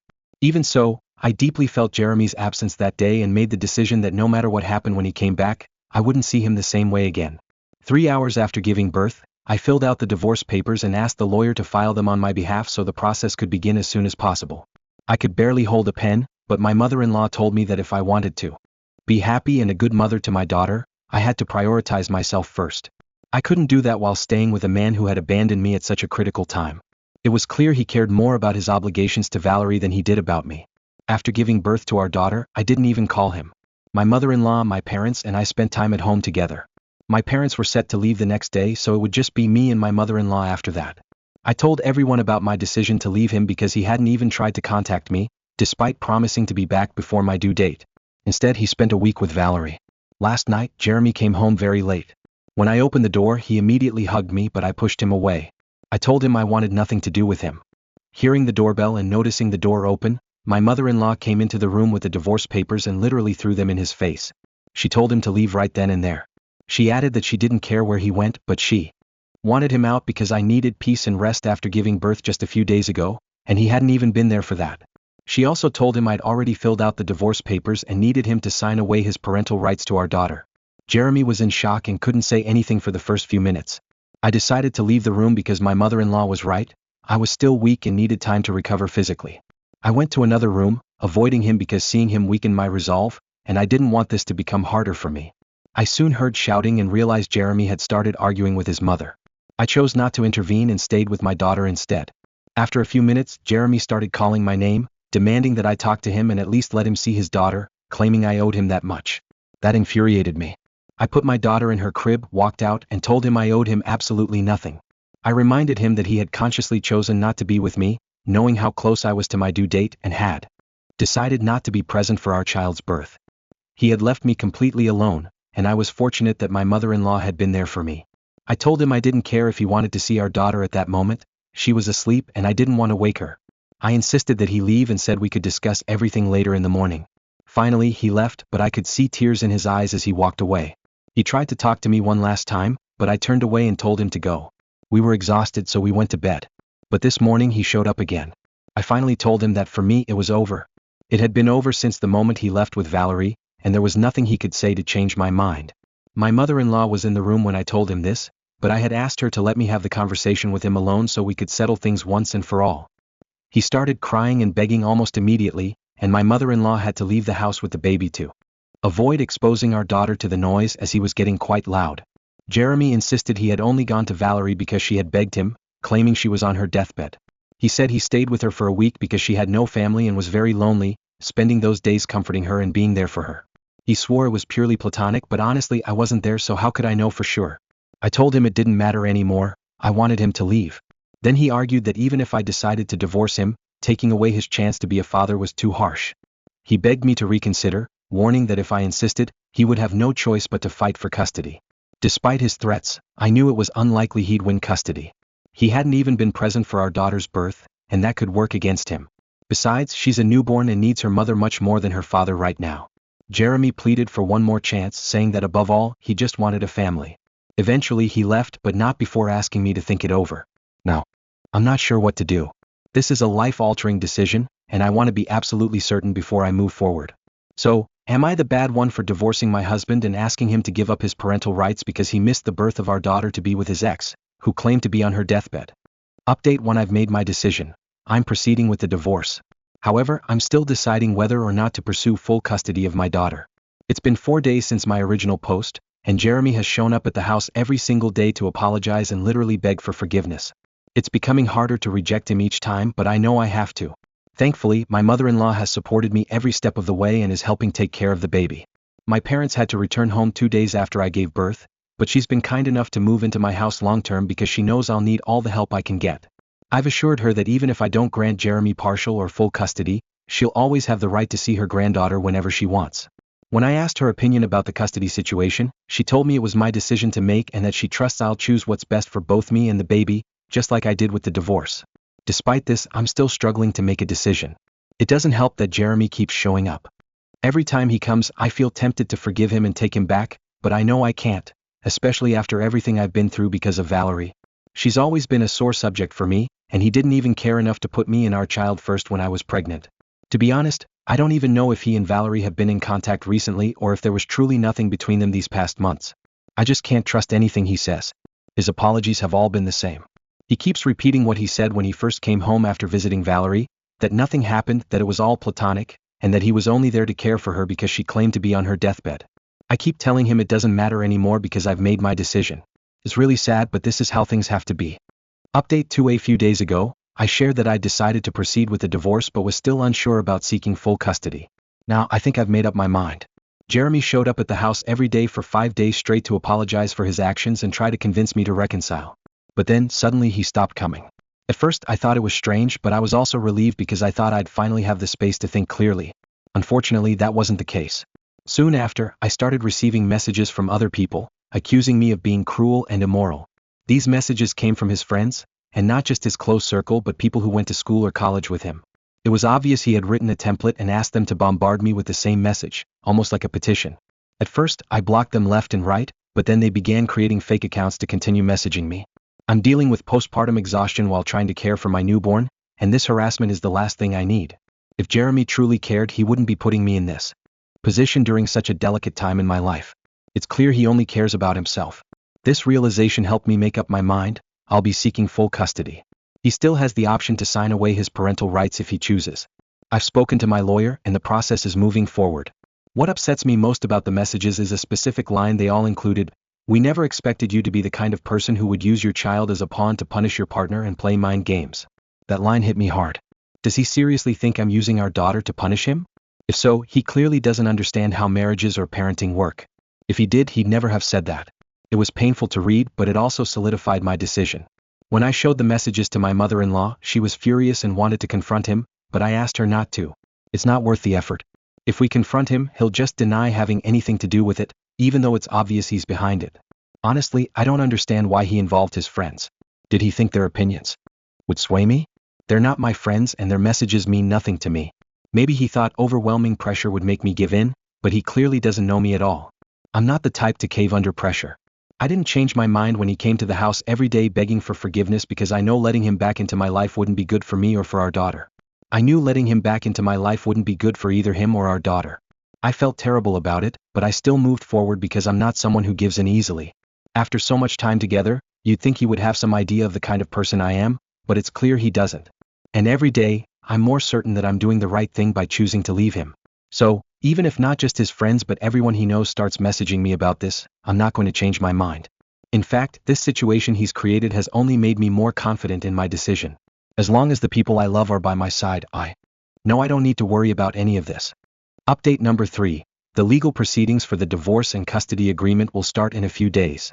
Jeremy has decided not to contest the divorce but is suing for at least partial custody of our daughter. We'll see how that goes, but I don't think shared custody is something I'd want, at least not until our daughter is old enough to decide for herself. My differences with my soon-to-be ex-husband don't need to involve her, so that's what we'll be negotiating. I'm very glad I made this decision for myself. Now that it's finally happening and I see how real it all is, I thought I'd feel scared, but I've never been more sure of something in my life. Part of that might also be because of a message I got from Valerie yesterday. She said she didn't want to be a homewrecker, but needed someone by her side since her parents wouldn't be there for her. Jeremy was the only other person she could think of. She also said that over the past few years she had tried reaching out to him several times, but he always turned her down, saying I wouldn't approve.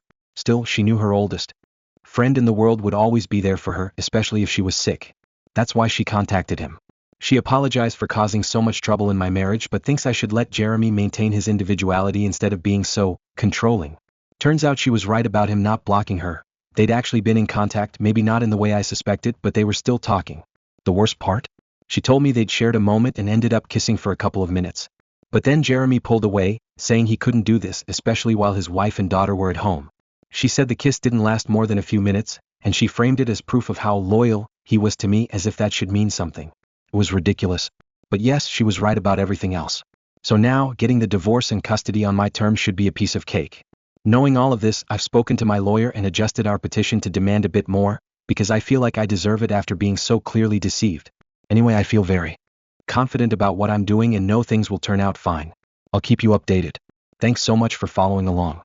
Update number 4. After months of legal proceedings, the divorce is finalized and I've been granted full custody of my daughter. My ex-husband can have supervised visitation, but I doubt he'll take it, since during the final hearing he said it was shared custody or nothing. That actually makes things easier for me. My ex-mother-in-law has been incredibly supportive, helping me take care of my daughter and the house. A few weeks ago she went back to her own home, and now I've started living alone with my daughter. I'm working from home for now and managing pretty well. Unless something new comes up, I won't be posting here again. Thank you for sticking around. Update number 5. It's been 3 years since my last post. Well, maybe a few months more, but I haven't kept track.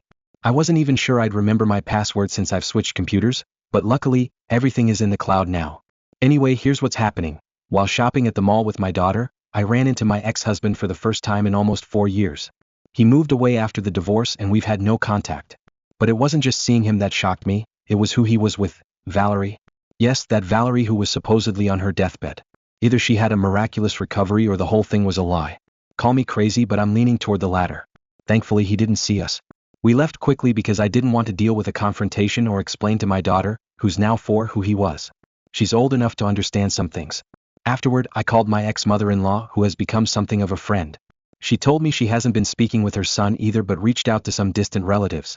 They said he's married to Valerie now, and they even have a baby. Together. She doesn't know why he's in town or anything else about the situation. If I learn more, I'll let you know. Update number 6, June 30th, 2024. Now I know why my ex is in town, and it's not good. As some of you predicted, he wants to see our daughter and introduce her to her new baby brother. I found this out because he went to my ex-mother-in-law's house first to ask her to convince me to let him see our daughter and be part of her life. She told him she wouldn't do that and knew I'd say the same. So he left, giving her a phone number to call if I changed my mind. He said he'd stay in town for a few more days, hoping to see her before leaving. That was a few days ago, so he must have left by now. I contacted my lawyer, and since he officially signed away his parental rights, I have no obligation to him. So that's that. Unless my ex comes back, I hope this is my final update. ####, am I the asshole for going off on and refusing to apologize to friends who backed out of a hotel booking last minute, leaving me to cover extra costs? Background *, I come from a fairly wealthy family, though I'm working hard to become less reliant on their financial support. My family covers my tuition and helps me with living expenses, but I try not to flaunt it in front of my friends. Over the summer, my friends and I made plans to attend an event together, and we all agreed to split the cost of a hotel room to keep things affordable. One of my friends, Hel, used her employee discount to book the room, which seemed like a great deal for everyone. However, as the date approached, the dynamic started to change, and things became much more complicated. The situation *, one of my friends, Molly, a single mom, wanted to attend but was facing unexpected financial difficulties, particularly with the cost of the flight. Since I knew how much she wanted to come, I offered to cover the cost of her flight, even though it wasn't something I had initially planned to do. Molly promised to pay me back eventually, but none of the group knew the details of the arrangement, and it wasn't something I felt the need to explain to anyone else. We just said the situation was handled. Another friend, Jules, was struggling with money as well. Jules lives paycheck to paycheck and had to budget carefully for this trip, but they were committed to going and had already made arrangements. Jules was particularly stressed because they were about to start a new job after the trip, which added a lot of pressure to make sure they didn't overspend. As it got closer to the event, 2 things happened. First, Hel and her roommate Lee decided to back out of the hotel booking at the last minute. Hel explained that they were putting themselves first because of the money issues Molly and Jules had faced earlier, even though those issues had been resolved by then. To make matters worse, Hel offered me a minor discount on the room, but this still left me with the responsibility of covering the bulk of the cost. Since Jules and Molly couldn't afford to help, the entire financial burden fell on me. What really bothered me *, I have no problem helping my friends when I choose to, but being put in a position where I have to take on more financial responsibility feels manipulative. I felt like Hel and Lee knew I would be the one to pick up the slack because I have the means to do so. Felt like they were leaving me no choice, and that made me really angry. I also found Hel's decision to drop out at the last minute incredibly inconsiderate. The hotels near the event were already fully booked, and it left me scrambling to figure out a solution that would be affordable for Molly and Jules.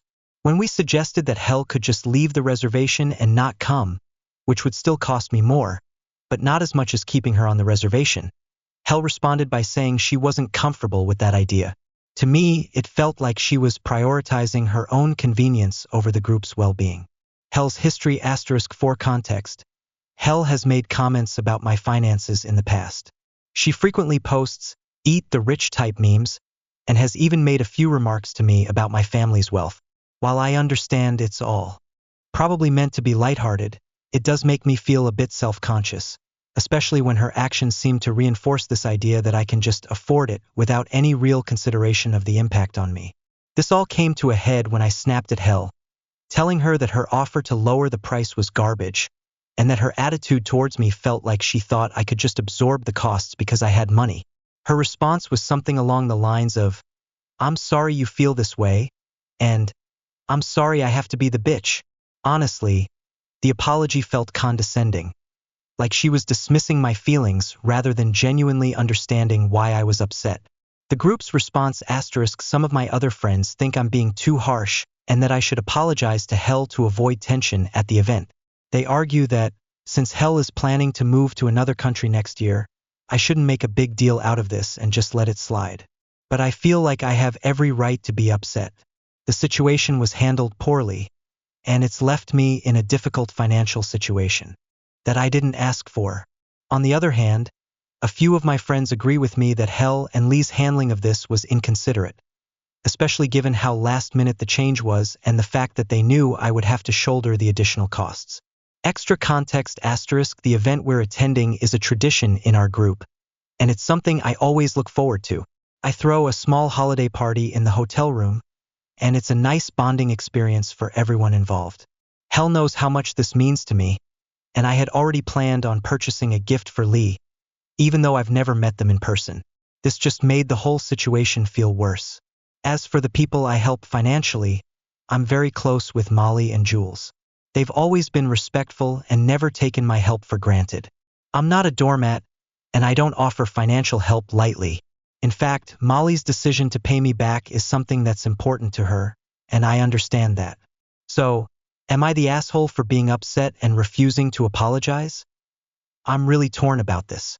I feel like I'm in the right for being upset, but I also don't want to create unnecessary tension at the event. I'm just not sure if I handled it poorly, and some people think I should apologize to avoid drama. Others believe that Hel and Lee's behavior was inconsiderate, and I should stand my ground. I've tried to be patient, but this situation has really pushed me to my limit. Am I the asshole for not buying my 25F boyfriend 23M sneakers for Christmas? I, 25F, and my boyfriend 23M exchanged Christmas presents last night because he will be leaving the state next week for the holidays, and we wanted to get it all done before he leaves. He gave me a list of things he wanted, which included a new pair of sneakers. I've learned that he has a bit of an obsession with shoes. He buys sneakers, sometimes up to 3 or 4 pairs a month, but here's the catch. He literally never wears them. It's almost like he collects them, displaying them neatly in his room but never actually puts them on. I kid you not, he probably has over 20 pairs of shoes sitting there, untouched. He usually wears Crocs at home, and that's it. I wasn't exaggerating when I say I've noticed this pattern for months. His mom even told me that she hates buying him shoes for gifts because they just sit there and get dusty. So, when he asked for sneakers, I was a little hesitant. I know he loves them, but it just felt pointless to spend $200 to $300 on something that would join the rest of his collection and never see the light of day. I didn't want to waste that much money on shoes that would gather dust. Instead, I got him everything else on his list, plus something extra that I thought he would really enjoy, a pair of tickets to see one of his favorite artists in concert. The tickets were for a show a few hours away with great seats, and I thought it would be a fun experience for the two of us to enjoy together.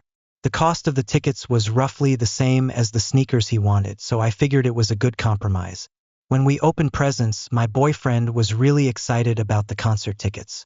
But I noticed he seemed a little disappointed. I asked him what was wrong, and he bluntly said, "I said I wanted sneakers too."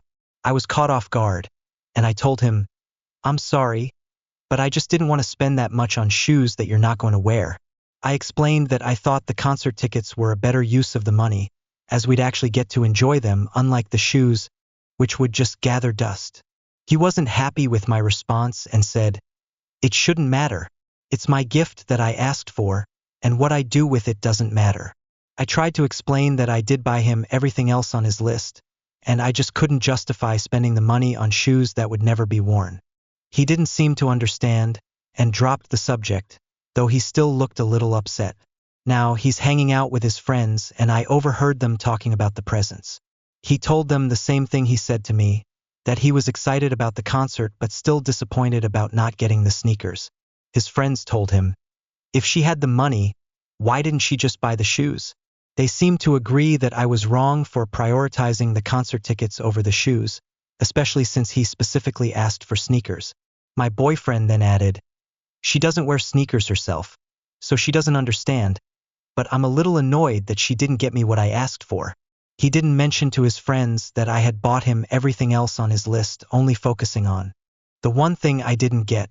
Now I'm wondering if I messed up. I feel like I put a lot of thought into the presents, especially the concert tickets, which I thought would be something we could both enjoy together. But my boyfriend seems to feel like I disregarded his request. Am I in the wrong here for not buying the sneakers? Assyria, Akkadian, Babylonia, Sumeria. Those were the 4 large empires that existed through ancient Mesopotamia, up to 500 BCE, and in alphabetical order as well. Or was it? Did I say Acadia or Assyria first? That's got to be the most dull thing I can think of. Acadia, Assyria, Babylonia, Sumeria, Assyria. Damn it. Acadia, Assyria. Is that really the best mantra? I think it's supposed to bore you. I guess it shouldn't be so boring that I can't concentrate on it though. What if I open my eyes? Will that ruin it? They feel like they want to open. Fuck. The ceiling is still beige. There is a little spot on it there though. Maybe if I focus on that my eyelids will grow heavy. Heavy. Come on, heavy. Okay, I'll take it from the bottom again. My toes are filled with a soothing liquid, both cool and warm, and as heavy as mercury. From them it flows into my feet, filling them with a soft sensation, and they sink into the mattress. I can feel them pulling me down into sleep. They tug on my legs as the liquid fills further up my calves and through my shins. All the small muscles in my knees relax.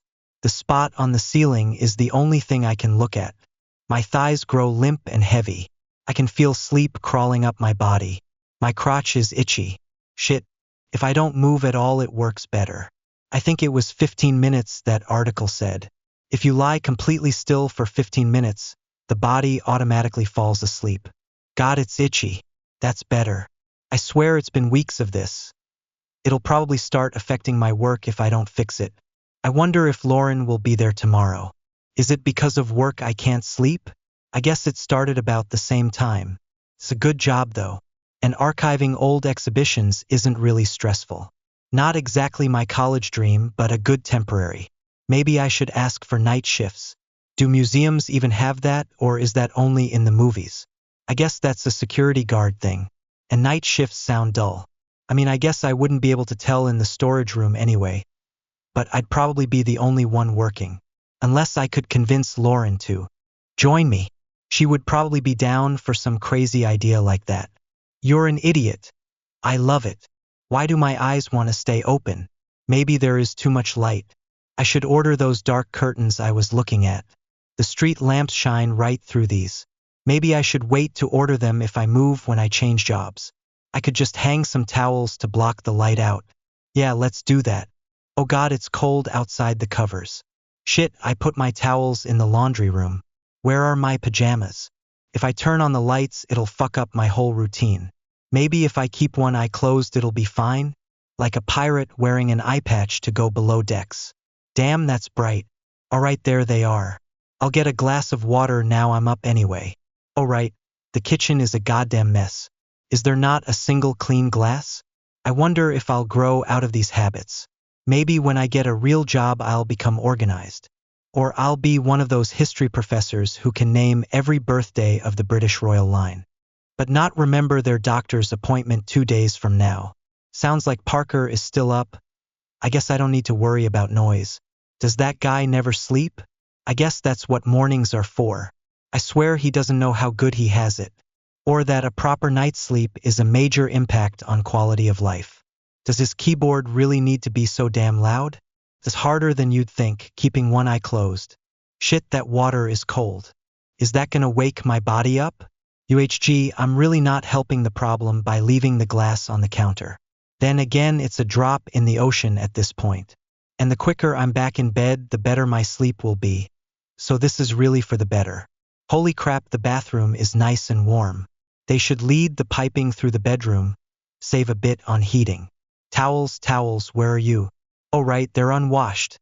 I guess they just need to hang. Hopefully it won't affect the air quality.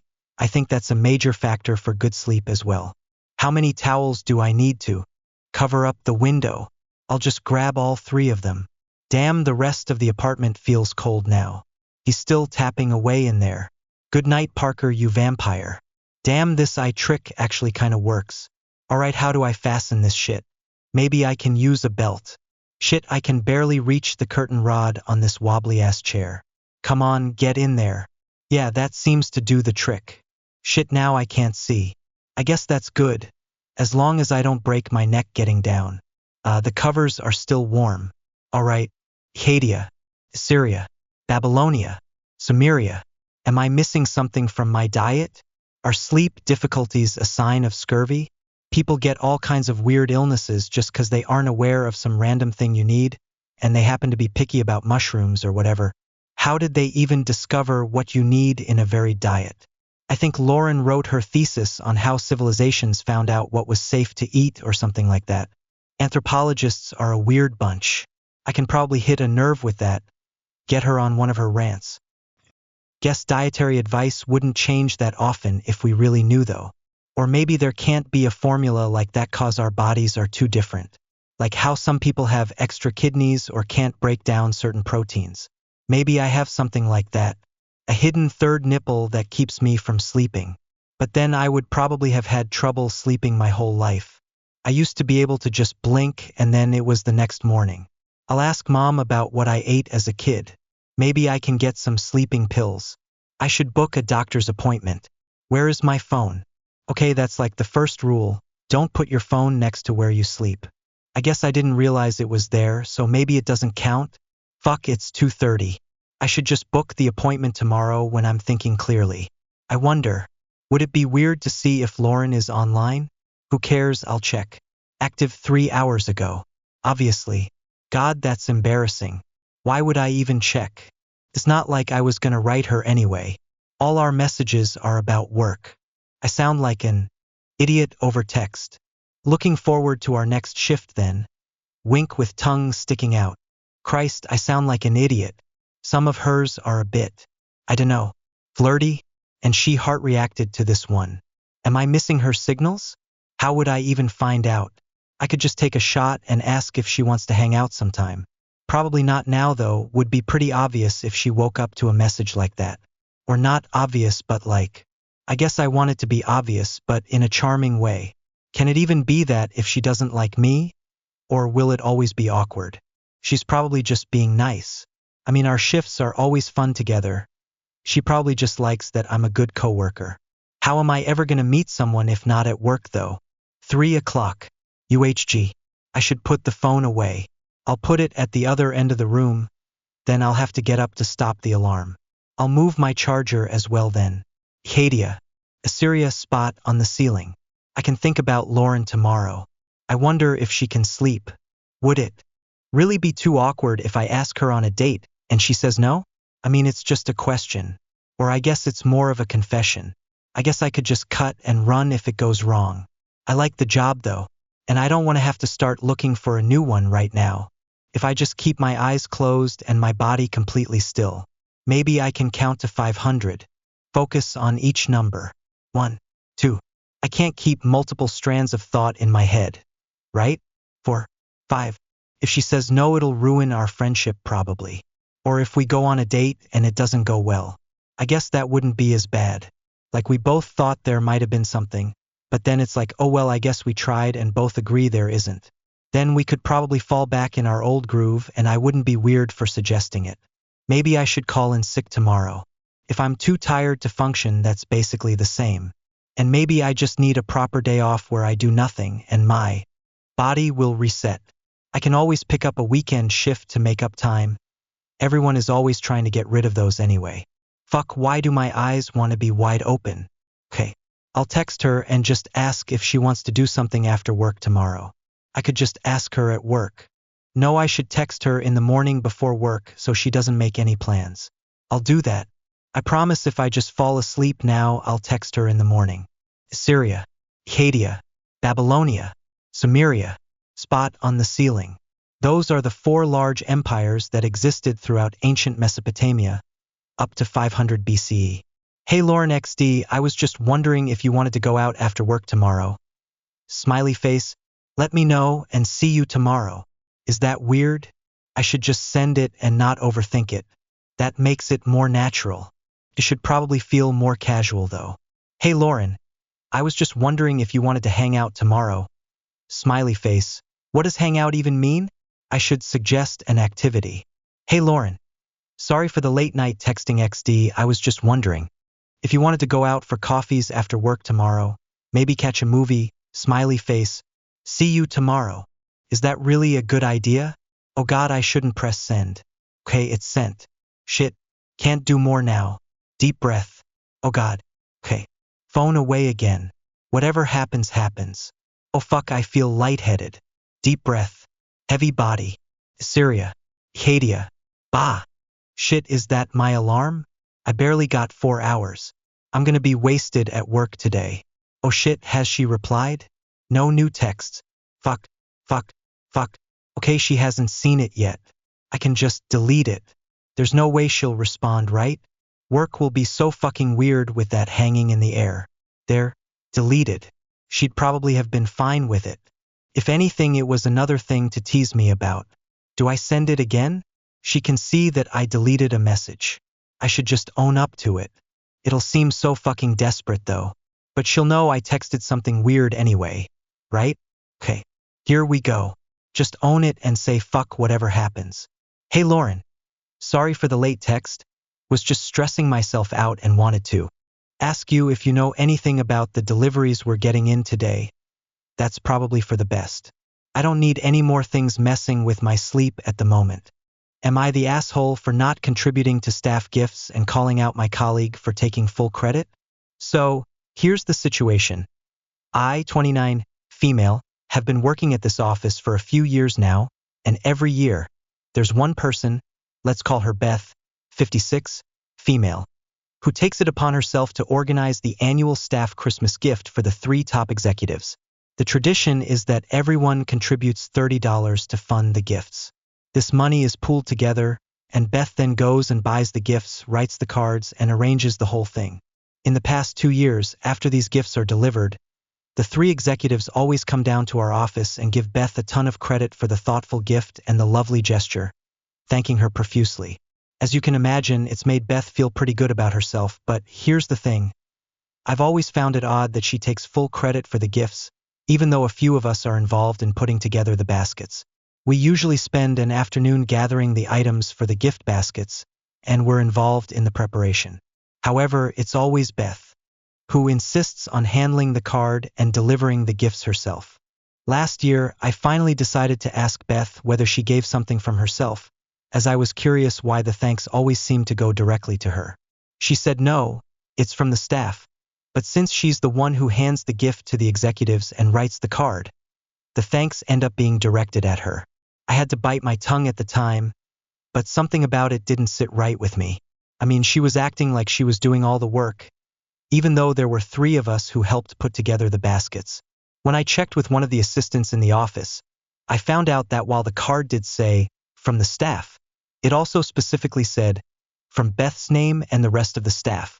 It had been the same the previous year too. I didn't say anything about it last year. Honestly, I let it go because I figured it wasn't worth creating conflict. But this year, it felt like enough was enough. So, the cycle repeated itself. Beth sent out the email asking everyone to contribute the usual $30 each for the staff gift for the executives. This year, one of the owners retired, but Beth still wanted to include him in the gift as she thought he'd appreciate it. I'm sure her intentions were good, but I had been really struggling financially this year, and I just couldn't afford to contribute to the gift. I decided that instead of contributing, I would do my own smaller gift for the executives, given how tough things had been. I then decided to reply to Beth's email, stating, Dear Beth, thanks for reaching out regarding the staff gift. I've given this a lot of thought, and after considering my financial situation this year, I've decided to organize a smaller gift of my own for the executives. Perhaps you can update last year's card to say, Love from Beth's name and the rest of the staff. Except for my name? Thanks, and happy holidays. I thought that was a polite way to opt out of the contribution without causing too much drama, but clearly I was mistaken. About 5 minutes after I sent the email, Beth stormed over to my desk, visibly angry, and told me that I had no right to accuse her of taking credit for the gifts and leaving out everyone else. She was furious and said that I was being disrespectful. I asked her if it wasn't true that last year's card explicitly said, "From Beth's name and the rest of the staff." And she said that was just how she's always done it. Apparently, this year, she was scrambling because a lot of staff members were refusing to contribute to the gift. She also told me that my decision to not contribute was petty, and she and her friend, let's call her Sue, 60, made me feel like I was somehow ruining the holiday spirit. Sue pulled me aside later and said that I was acting selfish, and that it was not very Christmas-like to refuse to contribute. She was upset that I wasn't joining in with the rest of the staff. Several other colleagues have also chosen not to participate in the group gift this year, but they didn't make a scene about it the way I did. Now, I'm sitting here wondering, am I the asshole for calling out Beth and opting out of the group gift?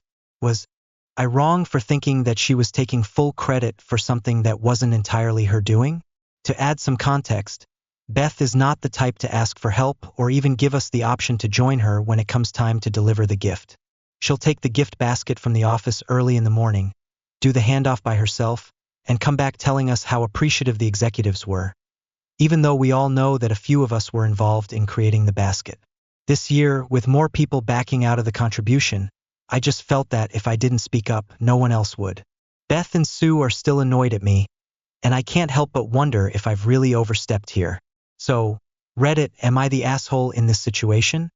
Am I the asshole for yelling at my niece to stop playing with my son's mobility aid? I, 26F, have 2 kids, and this situation is about my son, MJ, 7, and my niece, Jill, 5. MJ has some mobility challenges that make it difficult for him to walk on his own. He uses a walker most of the time, but at home, he has a special mobility aid that we call his scoot-around. It's a device made specifically for him by his doctor to help him strengthen his legs while allowing him to move around more easily. The scoot-around is fun for him to use, and it helps him work on his mobility, but it's not a toy. It's a tool that helps him walk and do exercises. Yesterday, my sister and her kids came over to visit, and while everyone was playing, I noticed Jill was playing with the scoot-around. I asked her politely to stop, explaining that it wasn't a toy and was meant for MJ's mobility and therapy. MJ, being the sweet kid that he is, said, "It's okay, Mom. I'm showing all my cousins how it works." So I backed off and let them continue. Thought everything was fine, but about 30 minutes later, I got a text from MJ while I was talking to my sister in another room, asking for help. When I went upstairs to check, I saw that Jill was still playing with the scoot-around, but this time she was using it recklessly and didn't listen when MJ asked her to stop. He was upset because the scoot-around needed to be charged and he needed to go to the bathroom, but Jill wouldn't get off. I helped MJ to the bathroom, and when we came back, I calmly asked Jill twice to get off the scoot-around.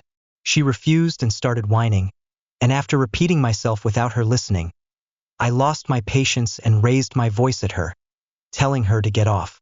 She left the scoot-around alone after that. Almost immediately, my sister came running upstairs, screaming at me for making Jill cry. I explained that the scoot-around wasn't a toy, and that MJ needed it for his mobility exercises. My sister argued that I shouldn't have it out if other kids can't play with it, and even said that MJ didn't need it because he has a walker. Tried to explain that Jill could have broken it with the way she was playing, but she doubled down on her stance. At that point, I was so upset that I told them to leave. My nephews were supposed to stay over with MJ, but I told my sister that they could stay as long as Jill left. MJ agreed, saying he wanted to spend time with his cousins but that Jill had to go.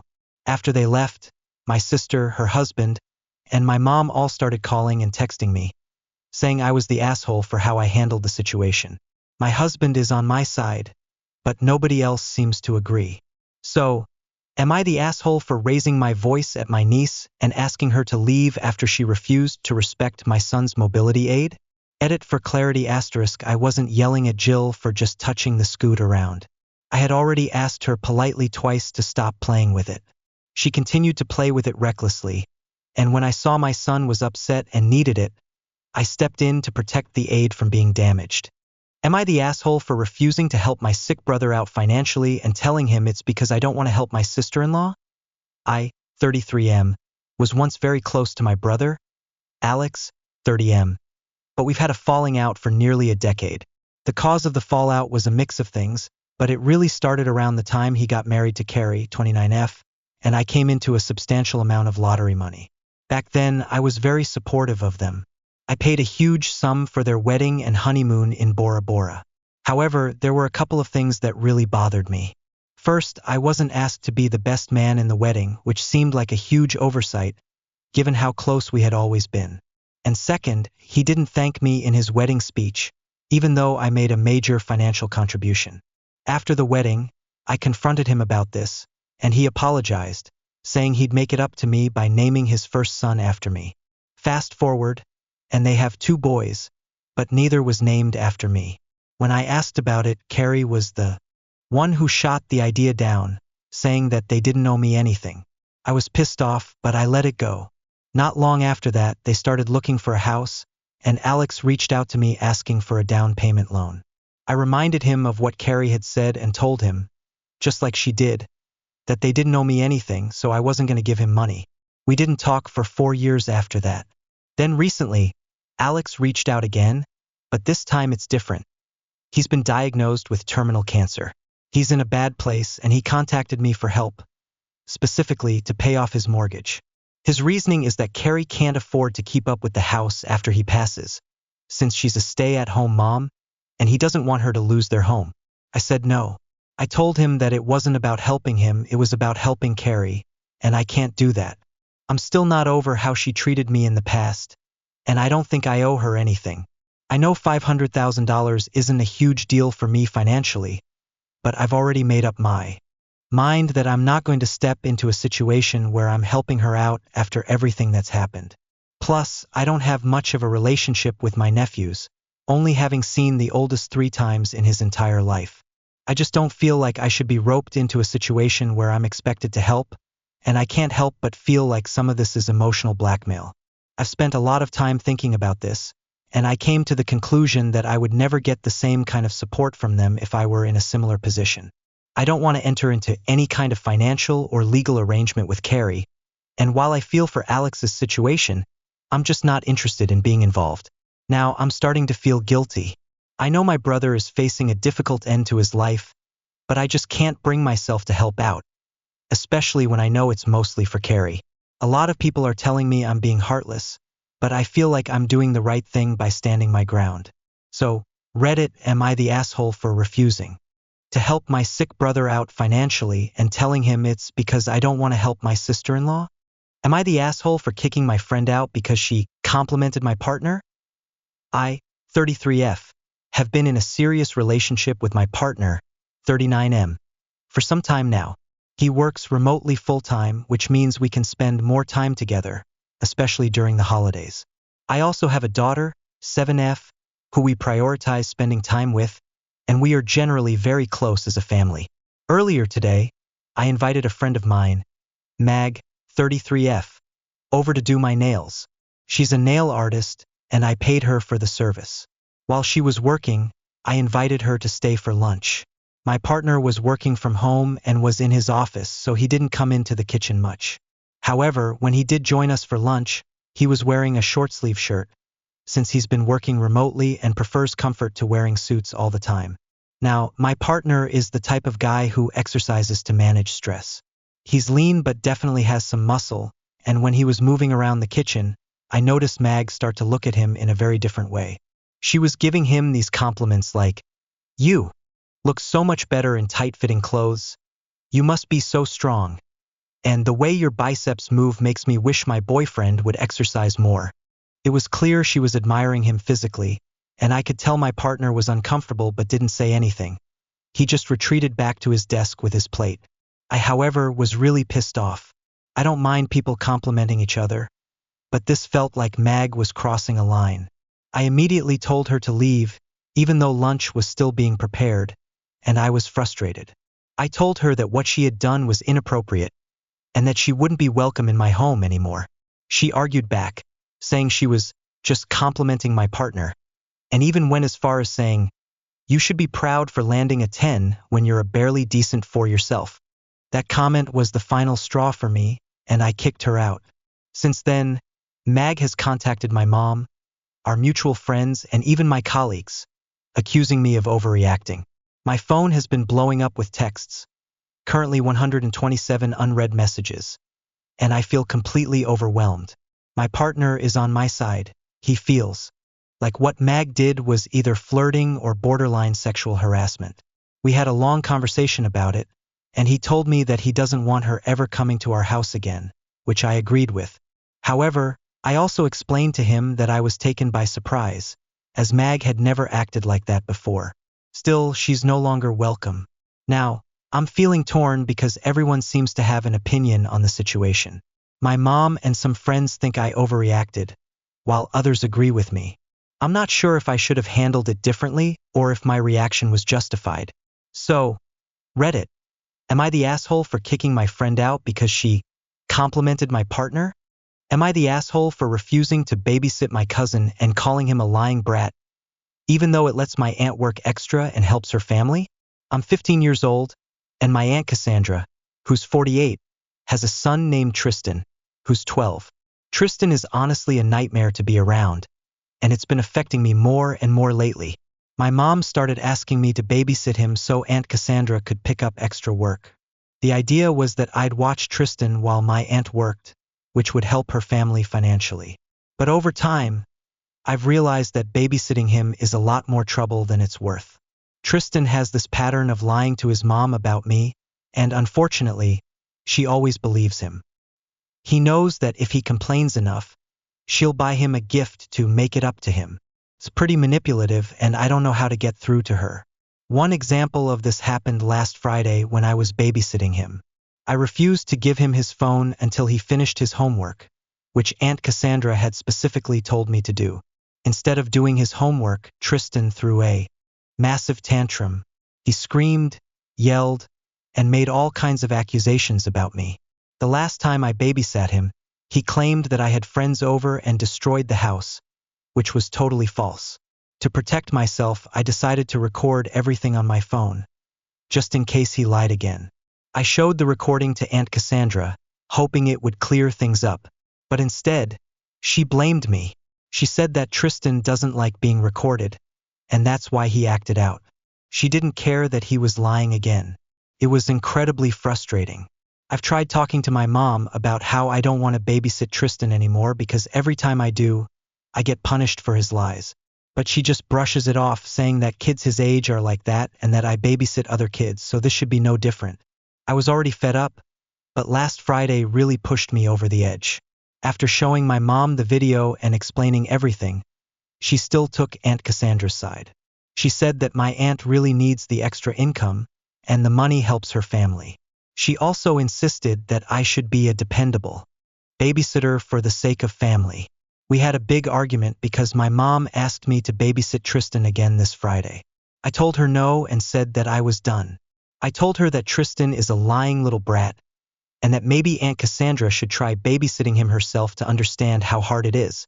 I think I also mentioned that maybe the reason she can't keep a babysitter is because she refuses to discipline him. That's when my mom grounded me.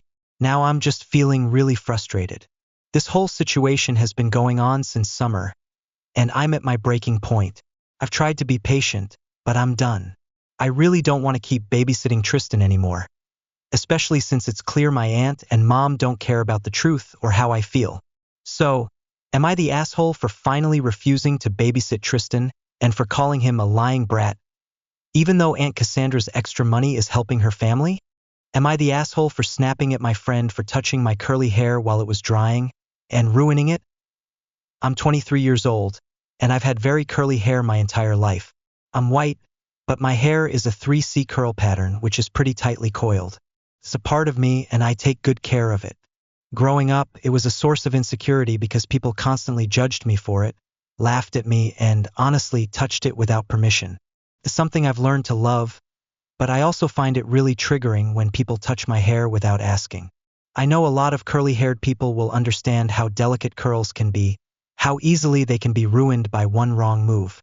Once it's messed up, it's really hard to fix. I put a lot of effort into making sure my hair looks good, and if someone ruins it, it takes a lot of work to restore it. So, this weekend, my friend, who's also 23, was over at my place. I had just showered and was letting my hair air dry. It was in that awkward, in-between stage where it's not quite dry and not quite wet. For curly hair people, that stage can look weird, kind of flat and awkward, but I wait until it's fully dry to style it. While I was standing there, minding my business, my friend came up behind me and started scrunching my hair and running her fingers through it. My heart sank. I almost started crying. I immediately snapped at her and said something like, "What the hell? You just totally ruined my hair." I know I was rude, but honestly, I just couldn't help it. She didn't understand how much work it takes to get my hair to look the way I want it, and now I had to fix what she'd done. My friend didn't get why I was so upset. She told me I was being crazy and needed to chill out about my hair. She apologized, but was still frustrated that I'd gotten so mad. She said it wasn't a big deal, but to me it is a big deal. I explained how frustrating it is to spend hours on a wash day routine just to have someone mess it up with a single touch. She didn't get it. She just couldn't understand why. It made me so upset. I know I might sound obsessive or like I care too much about my hair, but it's not about being obsessed with having perfect hair. It's just that my hair is super curly and fine, and it doesn't take much to turn it into a frizzy mess. Having someone touch it without asking feels like a violation, especially when I know how hard I work to get it to look the way it does. So, am I the asshole for snapping at my friend, even though she didn't understand why it bothered me so much? AITA for my reaction to my brother's gift? For some background, I'm 24M, and my family does a yearly weekend trip every December, renting a nice Airbnb and doing various activities. The trip usually has some outings geared towards the guys, like the gun range or axe throwing, and others geared towards the women, shopping trips, or water park visits. I've been openly gay for 8 years now, and while most of my family has accepted that, my older brother Isaac, 28M, is the exception. Isaac tends to poke fun at people and enjoys getting a reaction, which the family finds hilarious. Generally, I don't mind this, but ever since I came out, he has consistently made my sexuality the punchline of his jokes. I've asked him multiple times not to make jokes about my sexuality because it hurts me, but he continues to do so, despite knowing how it makes me feel. Fast forward to the last night of the trip. I had separated from the guys for the activities since I thought the women's events seemed more fun. When we were all gathered in the living room to exchange gifts, Isaac suddenly announces that he got me a gift this year because he felt bad I had missed the guys' activities. He hands me a bag to open in front of everyone. I open the bag, and inside was a fruitcake from Fleet Farm. Isaac starts laughing hysterically, and the rest of the family looks at me because I'm not laughing. I stood up, told Isaac I didn't find his gift funny, and went out onto the balcony to get some fresh air.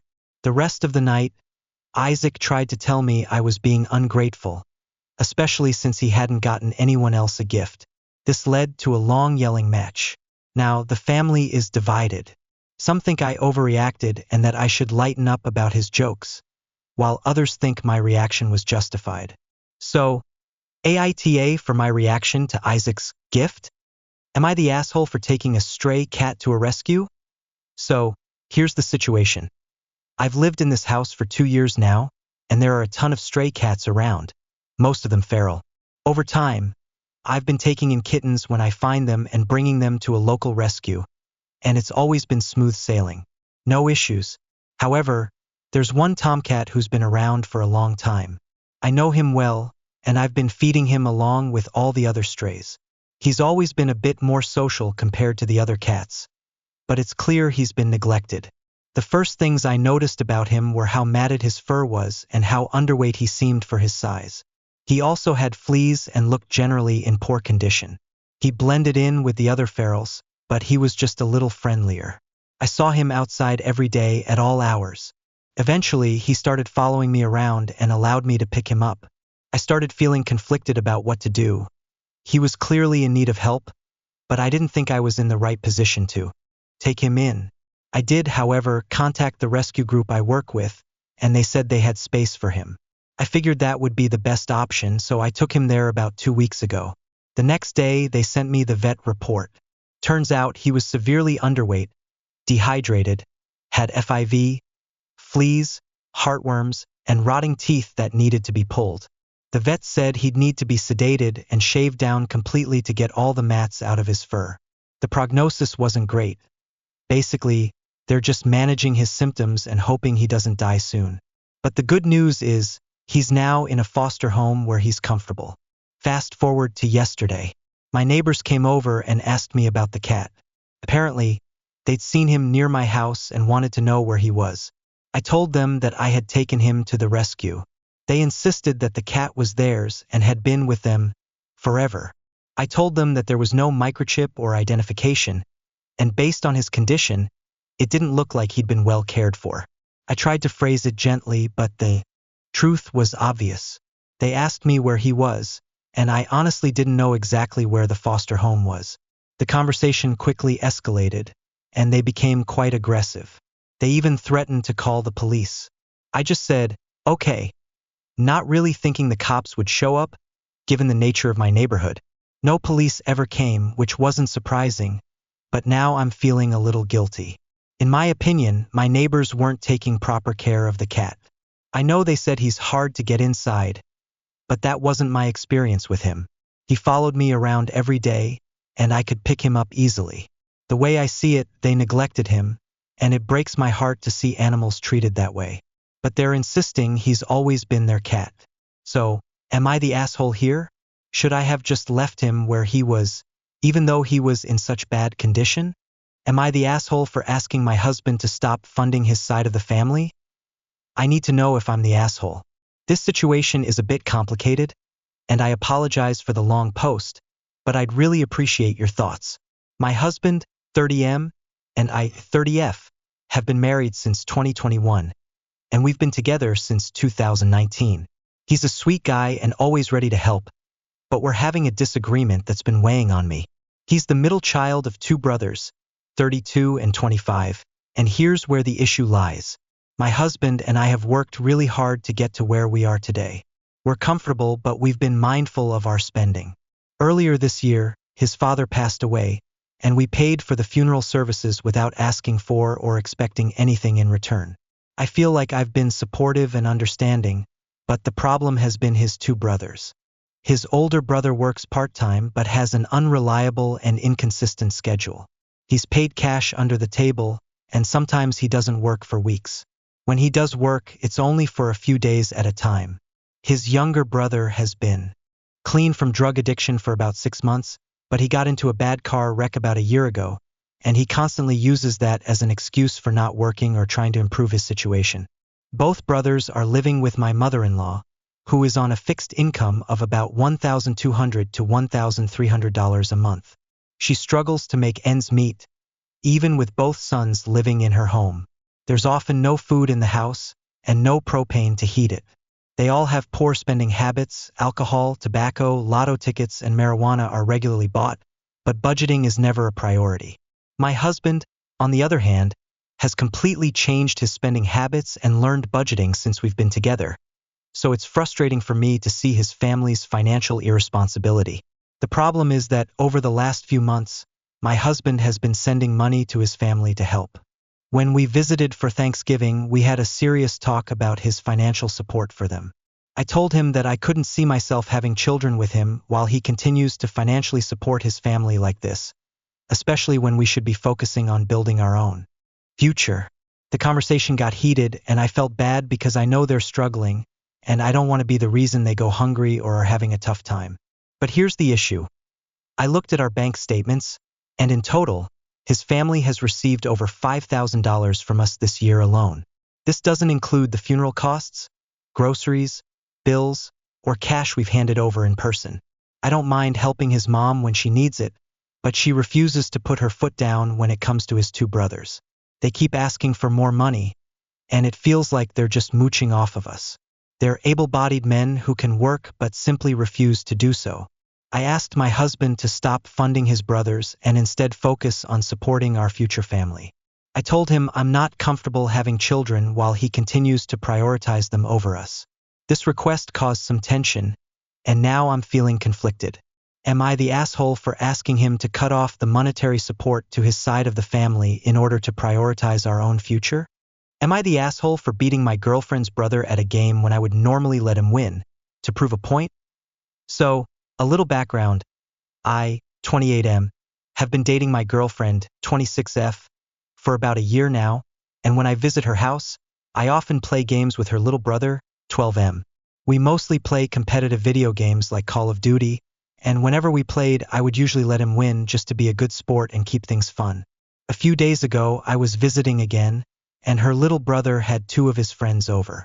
While I was in the other room, I overheard them talking about me. My girlfriend's brother was saying some pretty nasty things about me, including calling me terrible at games and making fun of me, saying it was embarrassing how bad I was and that I must be mentally disabled to play that poorly. He used much more offensive language than that. He also said my girlfriend must be stupid to be dating someone like me, and his friends were laughing. I've always tried to be friendly with him, so this really stung. I decided I would confront the situation, but not in a way where I just let him have his way again. A bit later, I asked him if he wanted to play some games. He acted polite, but I could tell his friends were still laughing under their breath. So, when we played Call of Duty again, I didn't hold back and played seriously.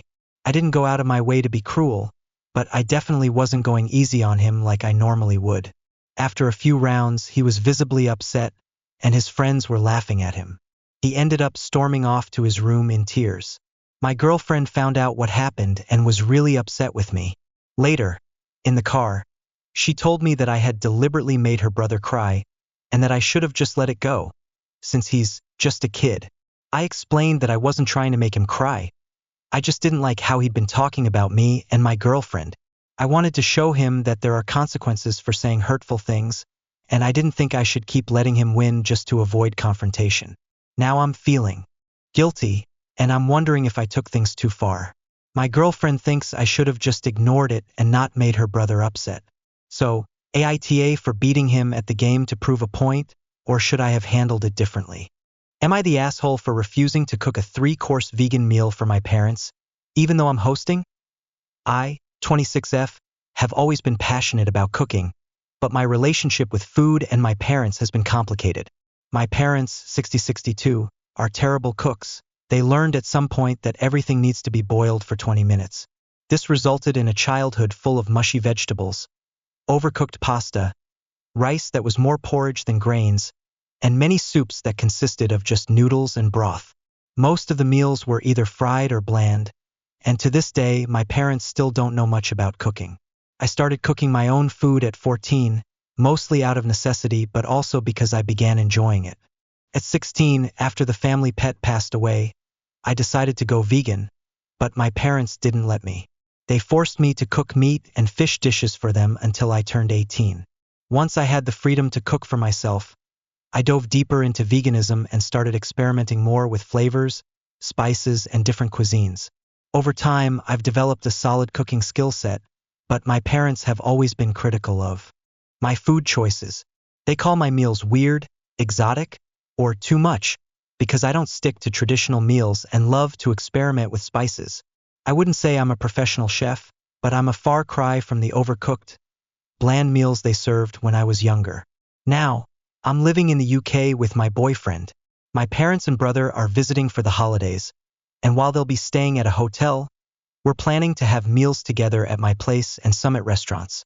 When my mom called recently to ask what I'll be preparing, I was a little surprised when she said she was excited to try the food. She mentioned that she wanted to experiment more and hoped to bring my dad out of his comfort zone. This sounded promising, especially since I've tried on multiple occasions to get them to try my meals, sometimes as birthday requests, sometimes just to share my experiments. Every time, though, they end up criticizing my cooking. They've called my food too healthy, even though I don't eat healthy all the time. They've complained about the spices, about the ingredients, and when we've gone to vegan restaurants, which is rare, They've sulked and barely touched their meals. Food waste has also been a huge issue for me. Seeing my meals go to waste when they don't even try them is honestly distressing. To add to this, my mom constantly asks me to cook for her when I visit home. Sometimes I'm happy to, but it feels weird, and she gets mad if I refuse. I'm just tired of this dynamic, and it's been hard to shake the feeling that they resent me for not being grateful for the meals they used to make me. Now, with the holidays coming up, my mom is asking me to prepare a 3-course vegan meal for the family: appetizers, main course, and dessert. This just feels like a lot to me. I'm not sure if I'm being too sensitive, but I really don't want to spend Christmas listening to my dad and brother complain about the food, my mom making passive-aggressive comments about how weird the food is, and then seeing everything go to waste. The pressure to prepare a special meal, especially when I know it won't be appreciated, makes me feel overwhelmed. The holidays already bring a lot of spending, and I don't want to feel bad about wasting food on top of it. Honestly, I'd rather tell them to just buy their usual pre-made Christmas meals, the ones they're comfortable with. I want to avoid the stress and disappointment, and it feels like the easiest option. My boyfriend, on the other hand, thinks I should just cook the meal since we are hosting and had already chosen some recipes we were excited to cook together. He wants to make the holiday special, and I do too, but I just don't want it to turn into a situation where I'm spending all this time and energy making food that won't be appreciated. So, am I the asshole for refusing to cook a 3-course vegan meal for my parents? Even though I'm hosting and they're excited about it? Should I just go ahead and cook? Or is it okay to set some boundaries and not cater to their preferences this time? Edit asterisk to clarify. I'm happy to cook and share meals with my parents when they show an interest in trying new things, or when they are open-minded about food. But based on past experiences, I just feel like this is a repeat of the same frustrating pattern, and I'm concerned it will lead to more criticism and food waste. I want to have a peaceful holiday, not one filled with passive-aggressive remarks and wasted food. Would I be the asshole if I left my disabled partner to handle introducing a new dog I don't want into our house? Background asterisk my partner, 30, non-binary, they/he, and I, 32, male, have been together for almost 10 years. We have a child who is nearly 10 years old, and we also have a 4-year-old dog. My partner is disabled and struggles with working. They've had multiple breakdowns in the past after holding a stable job, and they're currently doing freelance work. They have a career goal that is costly and has likely been draining our finances. We bought a house thinking my partner would be able to work, but the house requires significant repairs, many of which are urgent, yet we haven't been able to do any of them due to financial constraints. We are behind on several bills, and it's been difficult to stay on top of everything. I have a steady, well-paying job that allows me to work from home. I'm worried this could change due to political instability, but there's no concrete information yet. So for now, my job remains stable. My partner and I also have a 4-year-old dog that they brought home as a puppy. This happened as a surprise after we had to give up the dog I loved. The situation with that dog was traumatic. The dog my partner brought home got into a fight with a neighbor's dog, which I tried to break up. Both dogs were injured in the process, and the neighbor who owned the other dog was also hurt. I still have flashbacks to that moment and haven't been able to move past it. Because of this, I've been adamant that I don't want another dog. However, despite me expressing this, my partner got this dog for me, even though I never wanted another dog, especially one of this specific breed. This dog has health issues which require an expensive prescription diet. We've struggled to keep up with her medical needs due to the cost of vet care, and it feels like we've barely been able to provide her with the attention she needs. I have been doing most of the work to care for her, though I'm still concerned that she isn't getting the regular care I believe she needs, like proper grooming and nail trims. Both my partner and I have mental health struggles, and while my partner is getting therapy and medication, I haven't been able to justify the expense of seeking therapy for myself.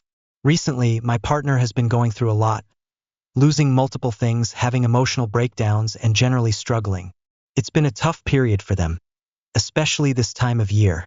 The current situation asterisk here's the issue that led me to post. My partner is bringing home another dog today. From what I've gathered, it's a small breed, but I've been dissociating when they talk about it, so I don't have a lot of details. I've been very clear that I don't want this dog, and I've explained why in detail. I even tried to communicate my needs for how I would feel comfortable getting another dog.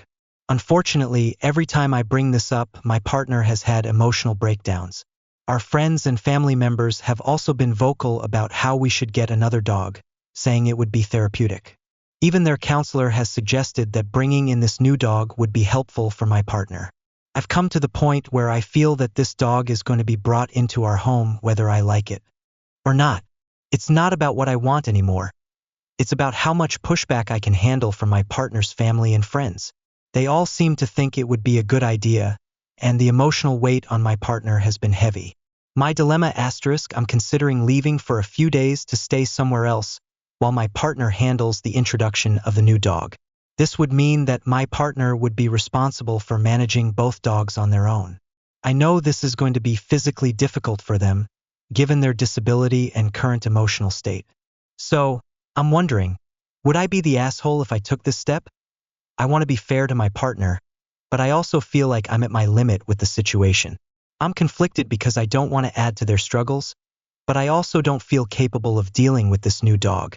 I'm scared that if I stay, it will only make things more difficult for both of us, especially with my own mental health. Expansion and additional details * after the traumatic experience with our previous dog, I've become more anxious about having another dog. I never fully processed the emotional toll it took on me, and I fear that introducing a new dog, especially when I'm already feeling overwhelmed, will trigger more flashbacks and further damage my mental health. It feels like my partner isn't acknowledging this, and I'm not sure if they truly understand how deeply this situation has affected me. The more I think about it, the more I feel like I'm being forced into a corner. It seems like everyone around us, my partner's family, our friends, even their therapist, is pushing me to accept this new dog. At times, it feels like no one is really considering my feelings or my emotional boundaries.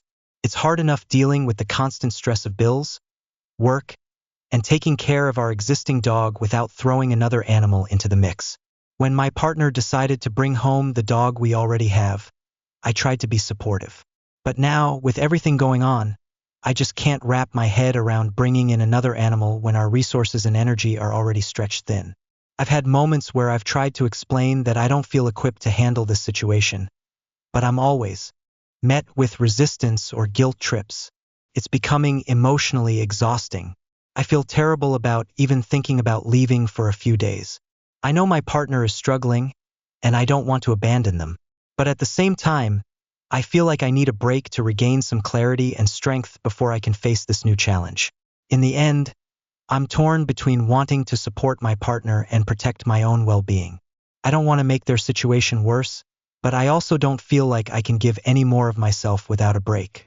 Would it make me an asshole if I left? Would it be fair to my partner given their disability and current struggles?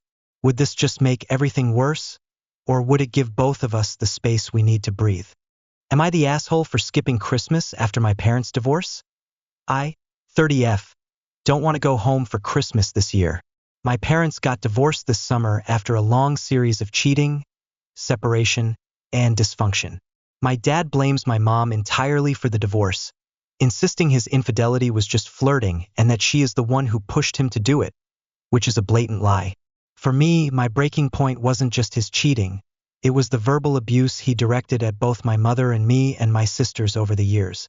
After years of enduring his emotional manipulation and cruelty, I finally went semi-no contact with him. I didn't fully cut him off, though, because my mom asked me not to.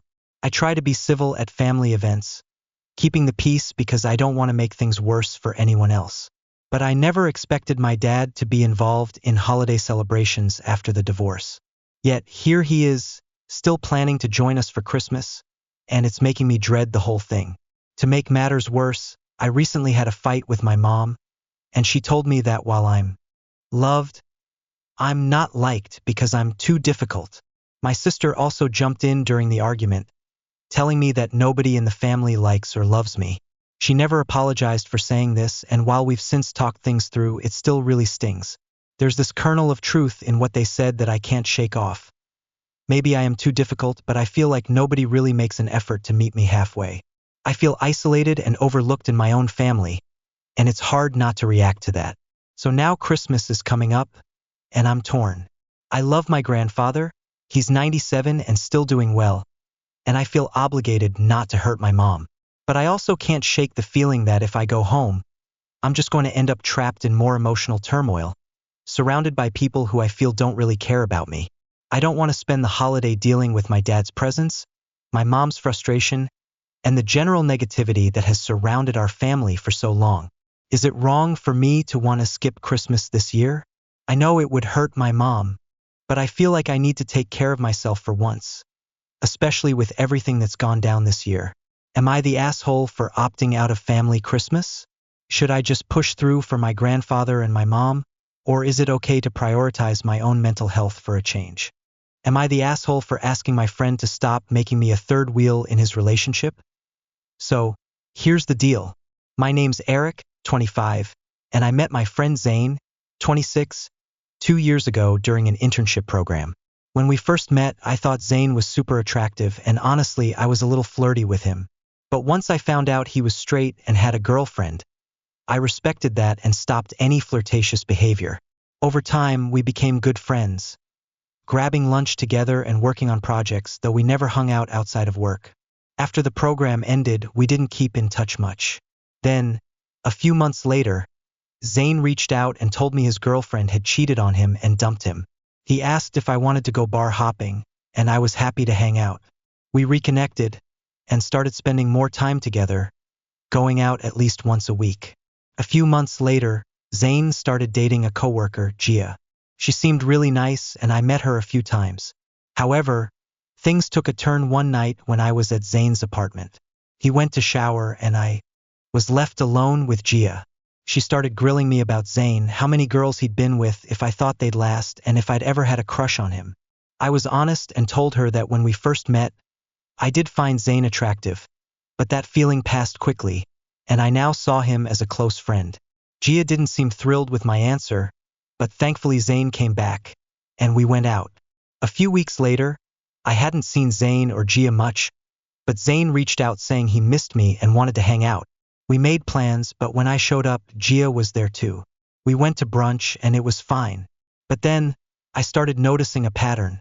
Every time I made plans with Zane, Gia was tagging along. What used to be a bro night now felt like I was a third wheel.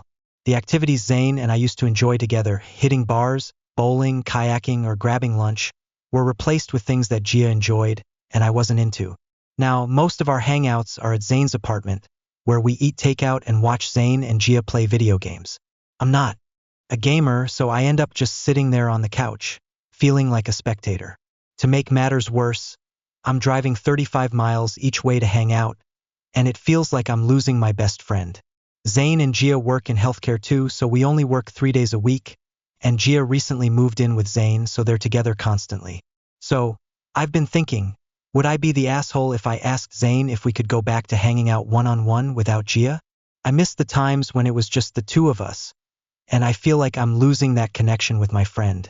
I don't want to make things awkward or seem like I'm trying to exclude Gia, but I really miss spending time with Zane like we used to. What do you think? Am I the asshole? My partner and I are getting married next year. We've already sent out the invitations, and the RSVPs have all been received. The wedding planning is well underway, and we've been looking forward to celebrating this next chapter in our lives. However, there's been some tension with my mother-in-law, Mael, and I'm unsure if I should bring up something she said regarding our wedding. To give you some context, my father-in-law, Phil, had a stroke in June, and he was in the hospital for about a month. Since he came home, we've been doing everything we can to ensure he gets the care and support he needs. We had to really push for adult social care and community nurses to get the necessary help in place because, in the UK, there's no additional medical insurance coverage for situations like this. It's been a lot of work, and my partner and I have been at the forefront of organizing everything. After Phil came home, Mael called my partner in July for some reason. We're not really sure what the purpose of the call was, as it didn't get very far. The issue is Mael wears hearing aids but takes them out frequently. During the call, she didn't have them in, and my partner raised his voice to make himself heard.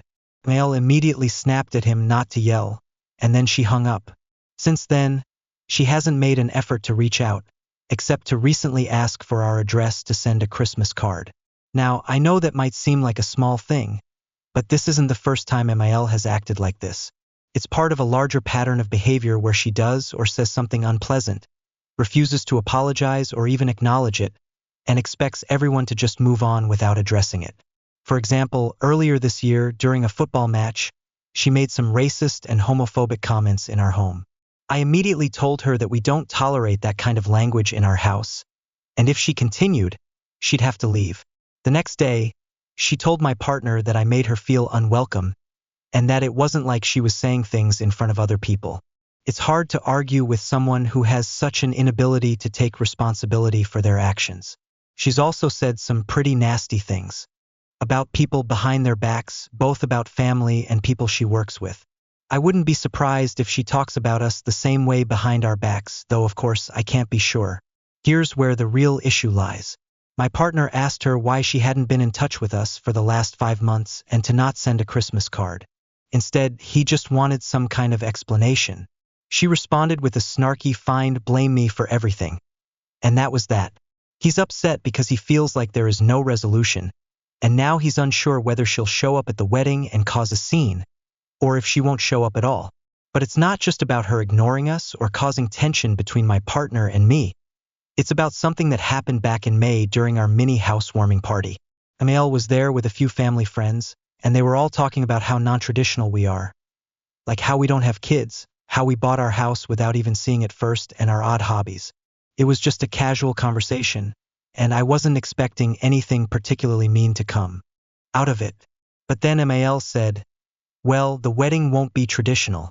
I'll be the only mum there." It was a strange comment on its own, but there's more to it. My mum passed away 8 years ago, and that comment really stung. She said it with a smirk on her face, thinking I hadn't heard her, but I did. It felt like a deliberate jab, especially considering that she knew I had lost my mum. So now, I'm stuck wondering, Wibda, am I the asshole for not giving my friend a refund? I, 26F, am a hairstylist who specializes in color correction. Recently, one of my friends, 28F, booked an appointment with me for this service. About a week before her appointment, we met for a consultation, during which she explained exactly what kind of look she wanted. I carefully listened to her request and, after evaluating her hair, I explained that her desired result would be very complex. Achieving it would require multiple sessions because color correction isn't something that can always be done in one go, especially if the hair has been previously colored or damaged. After our consultation, I sent her a follow-up text to recap everything we discussed. In this message, I clearly outlined that the desired result would take multiple appointments.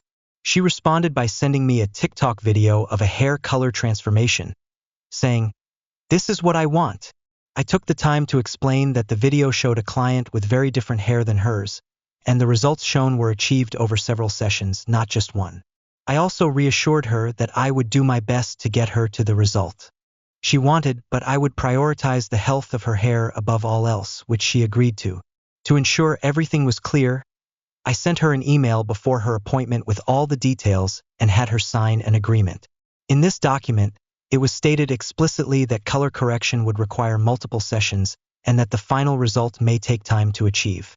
The appointment itself went well. There were no issues during the process, but when it came time to reveal the results of the first session, my friend seemed a bit disappointed. She brought up the TikTok video again, asking why her hair didn't look like the one in the video. I explained to her that the video she had sent me showed the outcome of multiple sessions stacked together, and that's why it looked so dramatic. I emphasized again that we were just beginning the process and that the health of her hair was my main concern. She paid for the session and left without any further discussion. However, that evening, I received a call from another friend who told me that my friend was upset, crying on the phone, claiming I had ruined her hair. I was a bit shocked, so I waited for her to reach out to me directly. Later that night, I got a text from her asking for a refund and demanding a free follow-up appointment to fix her hair. I calmly reminded her of the email she had signed, which clearly stated that it would take multiple sessions to achieve the desired outcome, and that I had been upfront with her every step of the way. She responded by getting upset and hanging up on me. The next morning, I got a call from my boss telling me that my friend had filed a formal complaint against me and had also tagged both me and the salon in a Facebook post, publicly criticizing me and my work. I was shocked and confused because I had done everything I could to be transparent and communicative. Now, I'm receiving messages from mutual friends pressuring me to give her a refund because she's threatening to sue me for pain and suffering, claiming the situation has caused her anxiety and affected her self-esteem. I'm feeling overwhelmed by the situation and just want to be fair, but I also feel that I did everything I could to manage expectations and communicate clearly. So, am I the asshole for not giving her a refund?